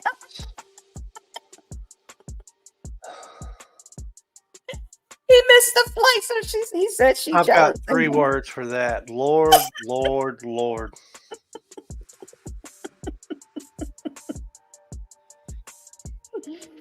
Oh Either that or gosh. Jesus take the wheel. All right, this one is messed up. You are gonna get pissed. I'm just gonna tell you right now. I already know you're gonna get mad about this. Armando, men who love their mamas. Okay, I know y'all gonna get pissed at this, but check this crazy heifer here out. This woman is going viral after she was upset because her husband bought his mom a new car and the internet called her the ungrateful wife. You spent $15,000 of our money? I told you I was gonna buy my mom a car. She's really happy on the bus. She was just telling me she met somebody on the bus. Let me see how I look. Well, now she can go on a date in her new car. You think she'll like it? I don't think your mama would even really like this. I think so. No, because how the air blow, like it'll blow her wig back. I don't think she'll like this car. I like this car. You're not getting this car. You're not getting it. So you're just thinking about your mama. Absolutely. Listen to Yeah, this. because I thought about you twice already with the other cars I paid for already. And no. But come on, I'll drive to it. Come on, get out. Let's go surprise her. She ain't gonna like this. However, many people pointed out that she already had 2 cars previously, and his mom is an older woman that takes the bus to commute, while many called her the ungrateful wife and think she shouldn't come in between him and his mom. I don't know how real it is or is not real, but just the thought of her thinking about herself instead of her saying, yeah, let's Man, get in my I'm gonna be car. honest. I'm gonna be honest. My wife, if we had the money and my wife was to buy her mom a car, I wouldn't say a word about it. Yeah, that's what I'm saying. His mom is taking a bus. I'm saying if this is not a skit, because we all know that this type of stuff does happen, y'all. It does happen. A lot of these skits are things that actually do happen. Like I always say, we are currently in the selfish generation. I'm telling you. She's riding a bus and he's trying to be nice and get his mother a car, and then you get upset and want the car yourself. Now it would You be have 2 other cars. Okay. Fine. It would be different if we didn't have the money and we had to go into debt for that $15,000. I would say, look, couldn't we have found one for about $6,000 or $7,000? Mm-hmm. Couldn't we have found something half that price? I wouldn't have said nothing about the car. The car is just material. Right. But if we have to go deeper in debt than where we are now, yeah, I would have a small problem with that. But I would get over it. Definitely. I get what you're saying. I definitely get what you're saying. All right, so here we go. This one, she just thought she had it going on. He was going to surprise her with a wedding proposal. Here we go. I've seen this one before, yeah. I smell a proposal. Oh, you got something big coming up. Oh my gosh. I'm so excited right now. She's pregnant with another man's baby. Hold this one up so they can see this. Okay? This one here? Yeah. Oh, okay. Now show them the last one. Now hold this one with pride, babe. Now you ready? Yes. All right. I'm gonna go ahead and take the blindfold off you.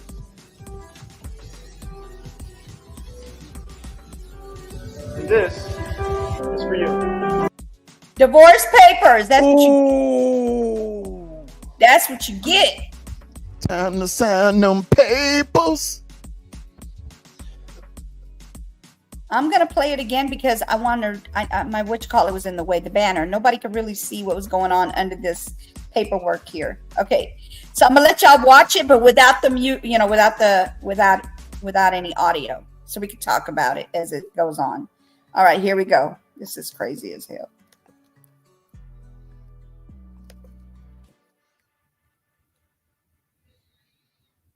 I was with my coworker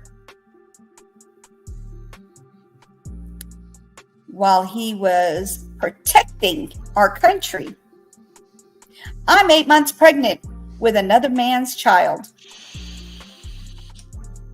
I think I'm about to be proposed to. You're right. I'm being exposed for being a cheater. Let's take that mask, your little thing off your face. Oh. Yeah, look at that face. She's shocked. Ooh. And here's your papers as well. I want a divorce, heifer. I want a divorce. It would be something. He's been gone for 9 months and comes back and she's pregnant. Nah, come on now. Yeah, that's crazy. That's really crazy. Come on, do the math. Do the math. Exactly.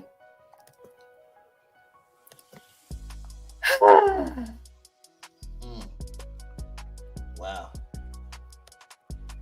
This one is an assistant principal gets her eye out of her eye goes, they punch her eye out of socket or whatever. They hit her with something and then her eye goes out of socket.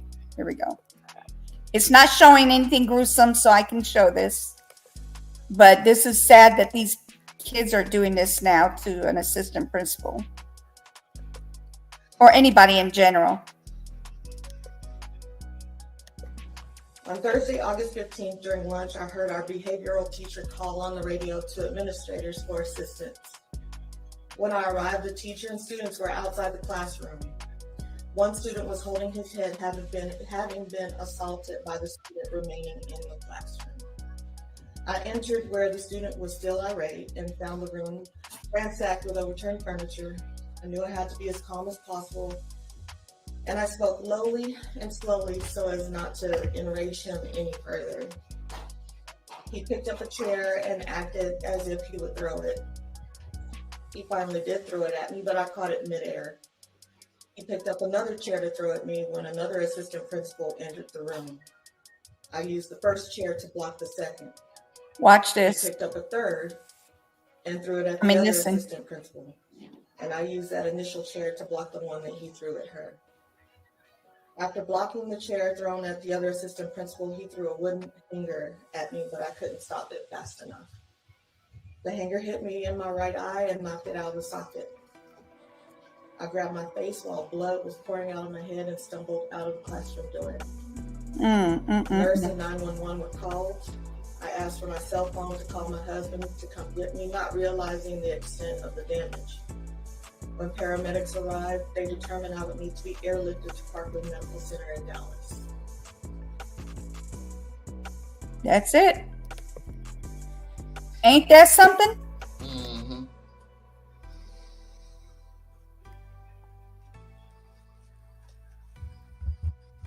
Yeah, that's crazy. I don't know if you guys seen this before. I don't know if I'll be able to show it. I'm gonna just show it, but I'm gonna talk about what happened. I'm not gonna like let you hear the screaming and the hollering at this moment. Okay, this is sad, but it did happen. Okay, So hang on. I gotta get my other headset. These are like real quiet. Okay.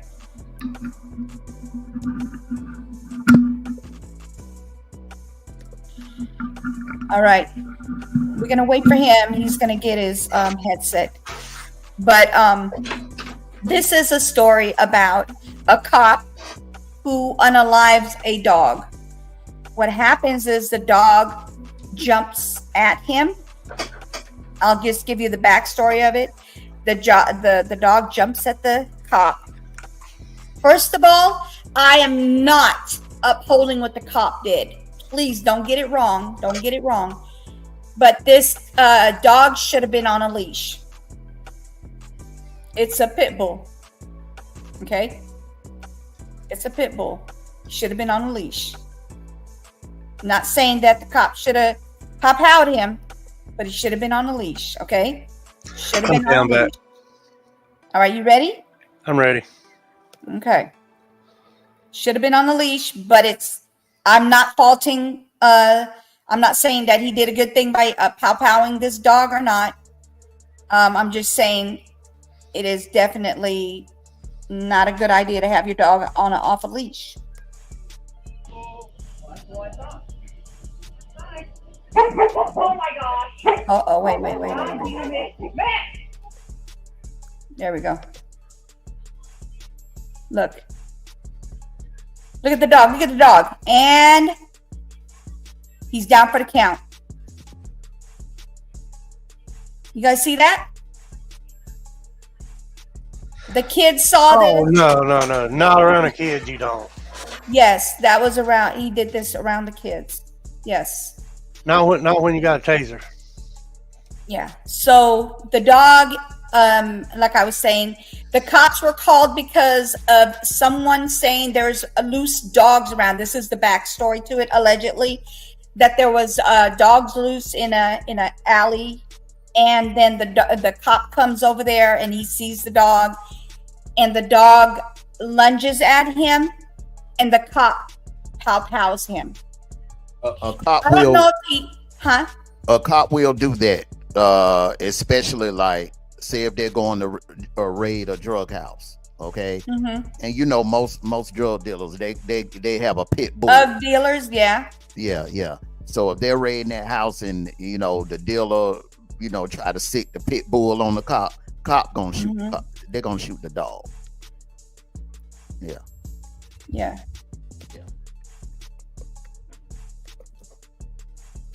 But oh no, that would have been mine. I'm not even gonna say what I'm gonna do. I would do. Yeah, I know what you're getting ready to say. You just want to keep it clean. I know exactly what you're talking about. No, I'm not going to incriminate myself. Yeah, no, I wouldn't either. I hope not. Okay. So this one here is at a gas station. I don't know what's wrong with people nowadays, but look what happens when instant karma happens once again. Oh, I think I've seen this one.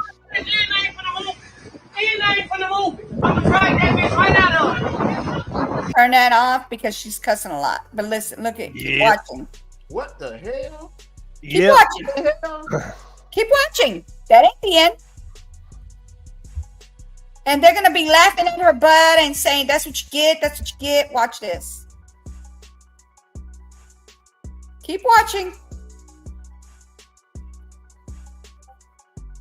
The car has flipped over. Yeah, she be flipped. And she gets out.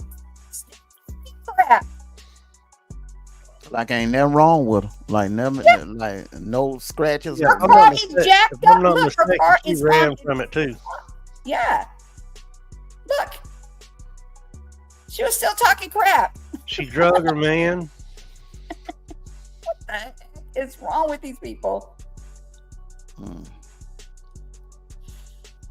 Well, damn.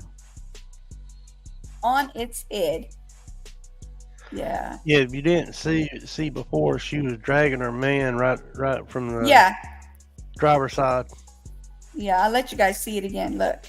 She definitely drugged a dude on the side. Watch. He was trying to calm her down, and then next thing you know, Let me stop it on the part where I see the guy so you guys can see what we're talking about. right after she goes right past the red car. Mm-hmm. Okay, watch. I'm gonna mute it again because I don't want all that cursing on my channel. Now we do enough of that. Mm.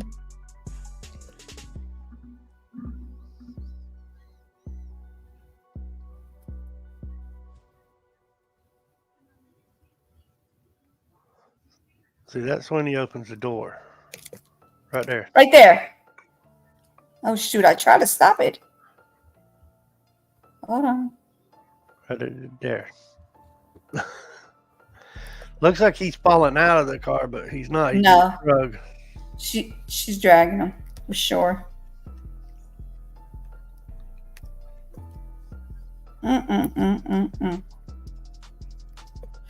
That's what we do now. We drag people. That might be what you do. That's what they do now. Not we. That's what they do now, I should say. Never we, because I don't do that. I don't speak French. All right, let's see. Okay, here we go. Oh. Let me tell you something about this father.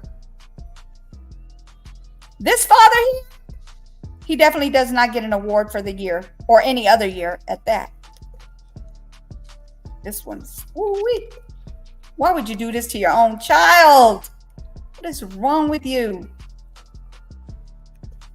Here we go. Roll down the window. That's his son confronting him. Hey, son, what they doing? Angela? Son? They're doing together. Hey, I'm sorry, son. You gotta find out this way, son. What you mean find out this Hey, way? get the phone out. Nah, man. No, they need to see this. They need to see what kind of trifling person you are. Son, get that phone No, out. man. And you too. You raised me. His father was cheating with his girlfriend. Oh. Doing it. They've been doing it. Been doing it. This ain't the first time.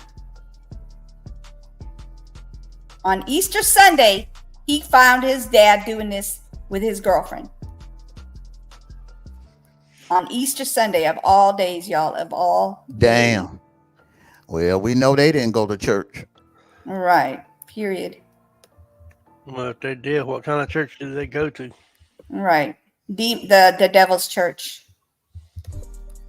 This one, y'all gonna be like, these women out here are tools Okay, they're major tools. I'm just gonna say, because if this was around me, I'd be like, oh no, I cannot believe something like this. This person would never be my friend ever again if I heard her say this. One secret you never told your ex. I f***ed a lot of his friends. Sorry. Damn. Any of his friends did you I was cheating on him. I cheated on you. How many times? Like 17. I cheated on They don't give a damn. They don't give a damn. his teammate. What is one At secret all. you never told your ex? That I cheated like a bit of time. Do you have some? A little bit of time. I mean, I cheated all the time. How many times is all the time? Like realistic? Every time I got the chance. Every time she got the chance. Why be in a damn tools cheating that many times? Why just be single? Exactly. Yes. Yeah. She's a tool. They're tools. All tools. They probably those girls probably was looking for a free place to stay. Yep.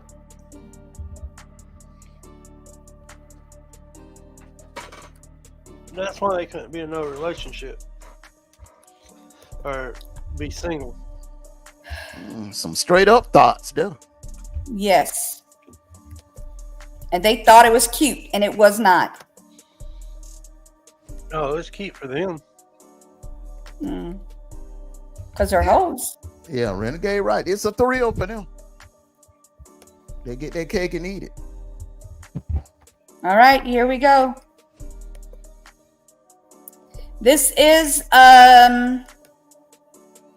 mother charged after 6-year-old takes a loaded gun to school. America armed and dangerous. There are now some 40 million handguns. Firearm in injuries represent an epidemic. Epidemic of gun violence. Join us in this campaign to reduce gun violence. The only thing that stops a bad guy with a gun Another mass shooting is in a America. good guy with a Shooting gun. rampage. 316 people are shot every single day. Gun violence, a topic that's deeply divisive in America, a country where guns are embedded in everyday life. As of 2018, it was estimated that there are approximately 400 million civilian-owned guns in America. That means there are more guns than there are people or cars in the US. By comparison, Americans own more guns per capita than any other country, accounting for about 40% of the world's total gun ownership. And that number is likely to increase. Since 2008, the US firearm industry's worth grew 232%, making it a $63.5 billion industry in 2020. But the reason for division over gun ownership isn't just because the US owns the most guns.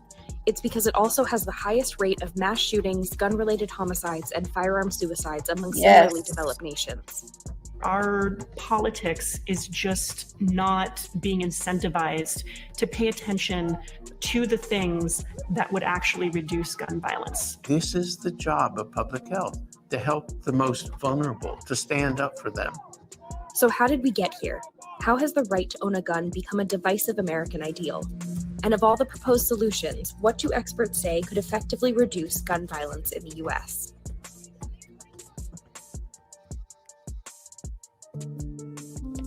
Around the 19th century, there were at least 9 countries that had the right to bear arms in their constitution.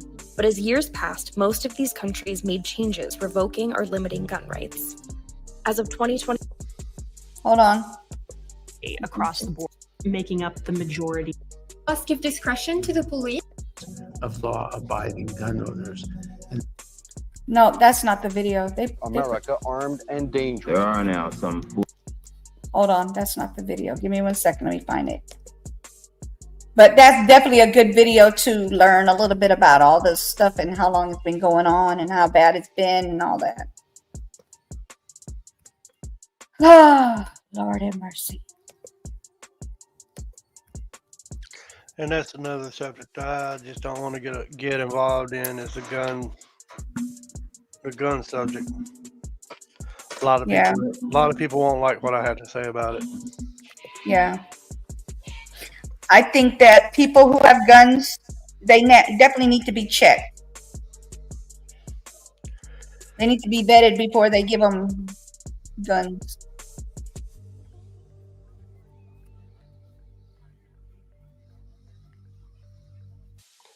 I have a total of 12 guns. Yeah. Well, they got a commercial. And like I said, I'm a firm believer. It's not the gun that kills the people; it's the people that kill Now, people. some 40 million handguns. To the Constitution, and the United States is one of them. Oh my goodness. Where is that video?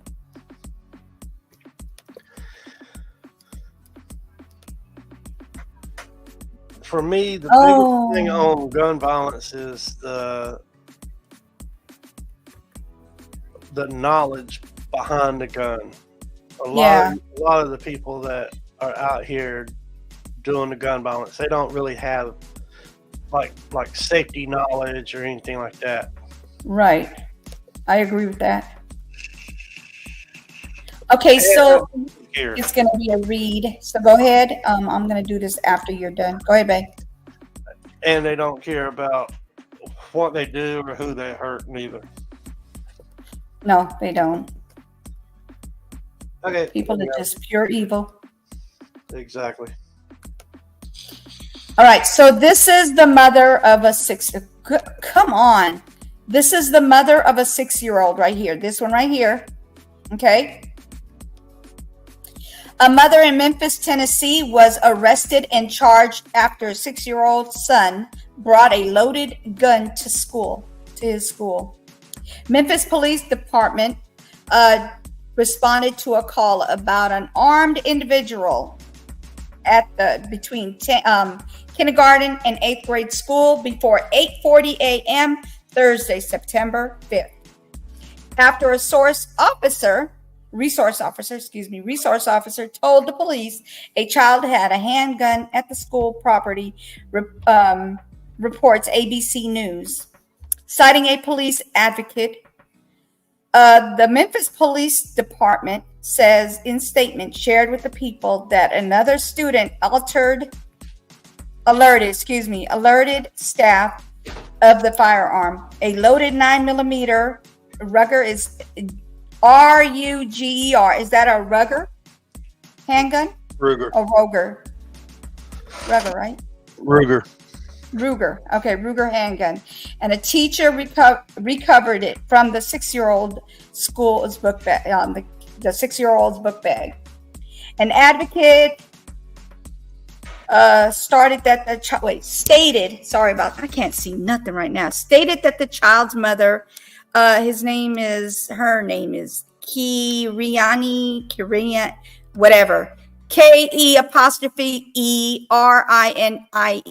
King allegedly admitted it was hers and said she had gotten it from an unknown person per the outlet. Wow, so she's got an illegal gun and her son got to it. Officer later checked the serial number and discovered the weapon was stolen. Wow. She did it, y'all. She allowed her kid, obviously she allowed him to get to her gun. Why would you not put it in a safe place? So she's arrested and charged with child abuse and neglect, an endangerment of carrying a weapon on school property and contributing. This is what she's being arrested for, something her son did, and that's what they should do. The delinquency of a minor, the affidavit says, according to the outlet, Fox 13 Memphis reports that King was booked into Shelby County Jail and released without bond. She's released without bond. So that means they just let her go? She doesn't even have to pay anything? What the heck? Her next court date is going to be scheduled October 4th. It is not clear if she has an attorney.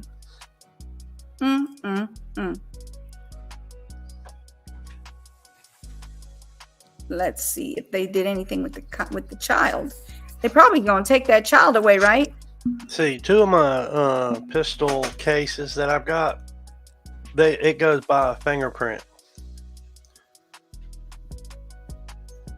What I had to do, I had to pick 3 fingers and scan those 3 fingers just to open up my gun case.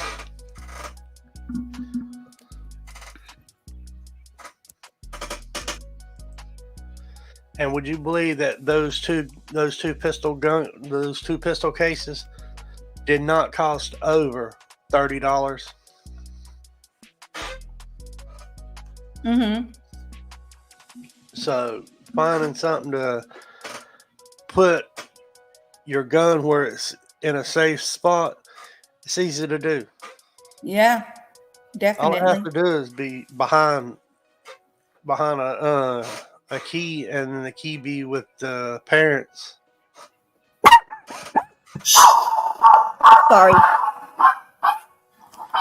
Oh Lord, that I got That my dog. out. She's barking at her daddy. Yeah, I got my good headset out, and next thing I know, that your dog started barking. I'm like, okay, time to take these off. Hold on.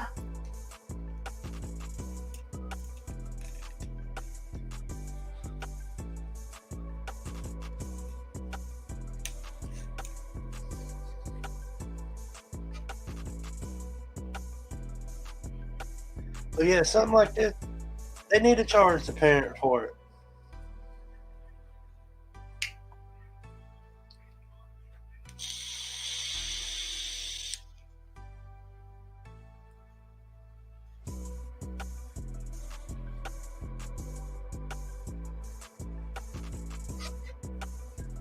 All right, sorry about that, y'all. Okay, so basically the mom is saying we don't have our guns laying around for our kids to do and easily get to them. The grandson went out of his way. This is the grandmother saying this, obviously. She added, he pulled out a little chair and got his mom, and he got a hold of the gun. That's how he got a hold of the gun? She just laying down somewhere that he could get to it? The heck? But they don't leave it laying around. Okay. And she purchased it off the street? Okay, I'm done. They're over here getting illegal guns now. She talking about, now they're saying that it was stolen. Well, that's what I've always said. That's sad. If you want a gun, you can get a gun. You can get Right. a gun no matter what. It's these law-abiding citizens that the gun rights people are going after, is the law-abiding citizens, the ones that goes and gets the gun, has their criminal record ran, has everything. I mean, they go through everything that they're supposed to do.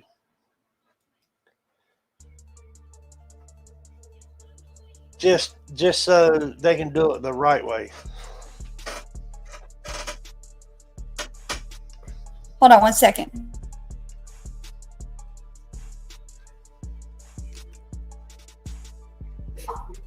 All right, I'm back. I wanted to show you this video. This happened in Louisiana. It's a cop. I'm sorry, not a cop, a councilman who went out of the car to go fix something on the trailer, and his 3-year-old child got a hold of his gun from the, what they call that thing, the glove compartment, and he powed himself. He didn't pass, but he definitely, powed himself. So that means that phone was probably off of the safety, correct? What do you think? Mm-hmm. Trying to find it now. There's so many things out there. It's crazy.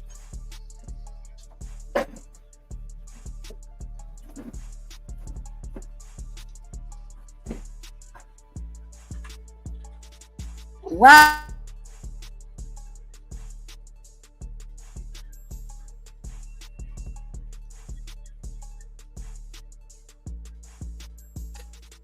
All right. Let me find this, and then I'm gonna be getting off of here. I gotta go. We're gonna go check some oysters, y'all. We're gonna go check some oysters. I think so. Your dad had asked me to order some.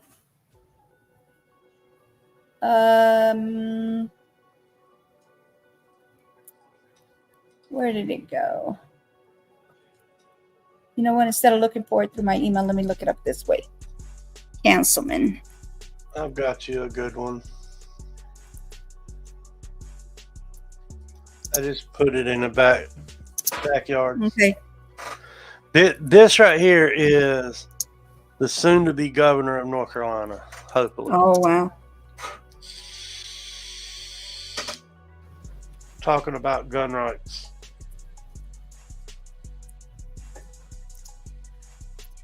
And this video, it went viral.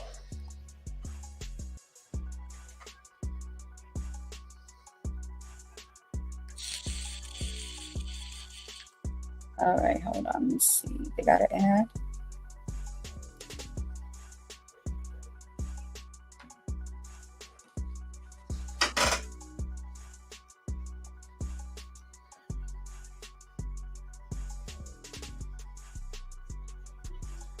Hold on. AI, you are correct.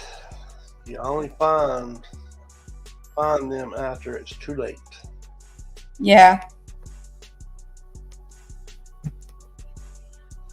And then it puts a bad name on the law-abiding citizens out here. Right. All right, let me pull this one up.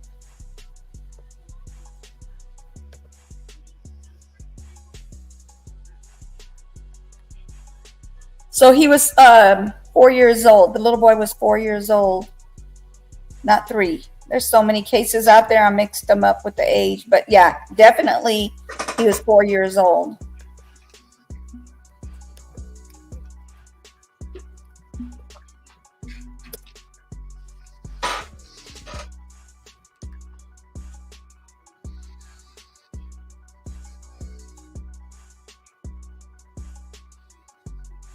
All right. So this will be the last video because the other one is not a video. It was just a an article about it. All right, hold on 1 second. Let me share this. What about the one I sent you? Yeah, that's the one I'm showing. The last one. That is the last one. You know I must show yours. Come on now. Yeah, you gotta listen to how this this dude, he's like he's one of these governors that he thanks God first and foremost on every speech he does. But this was 6 years ago, so I don't know if he'll do that or not. I've heard a whole lot of people in here talking tonight about this group and that group, domestic violence, blacks, these minorities and that minority. What I want to know is, when are you all going to start standing up for the majority? And here's who the majority is. I'm the majority. I'm a law-abiding citizen who's never shot anybody. Oh, shoot. Hold on. I hate these commercials. Yeah, it took me all the way out. Hold on.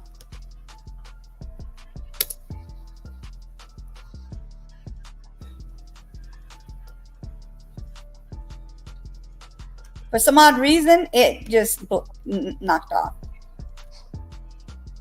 Okay. Now let me share it one more time. Let's give it a one more try.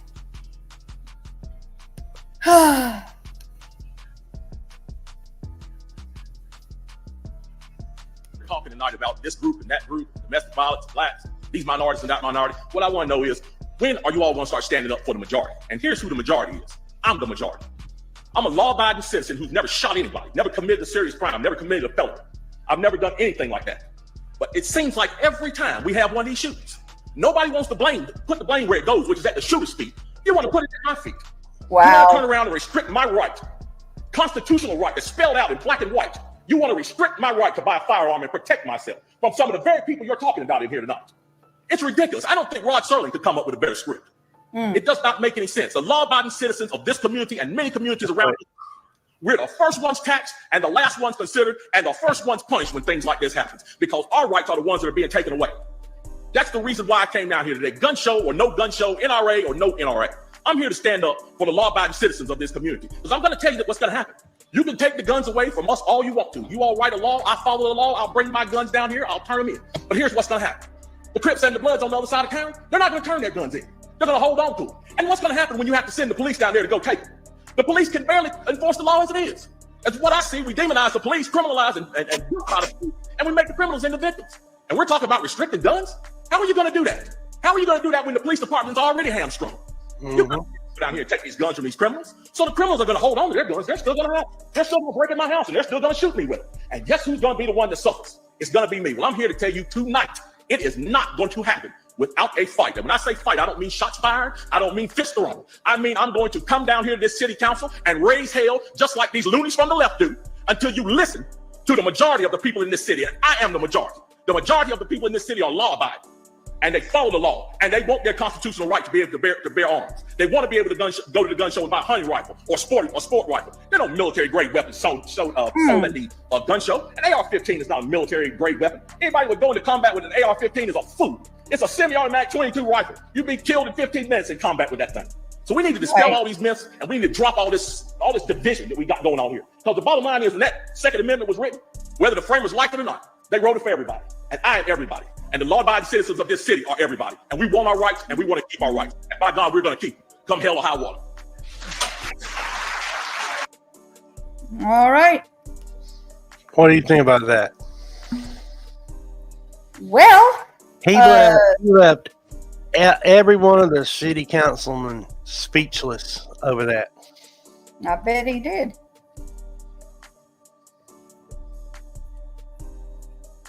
Wow.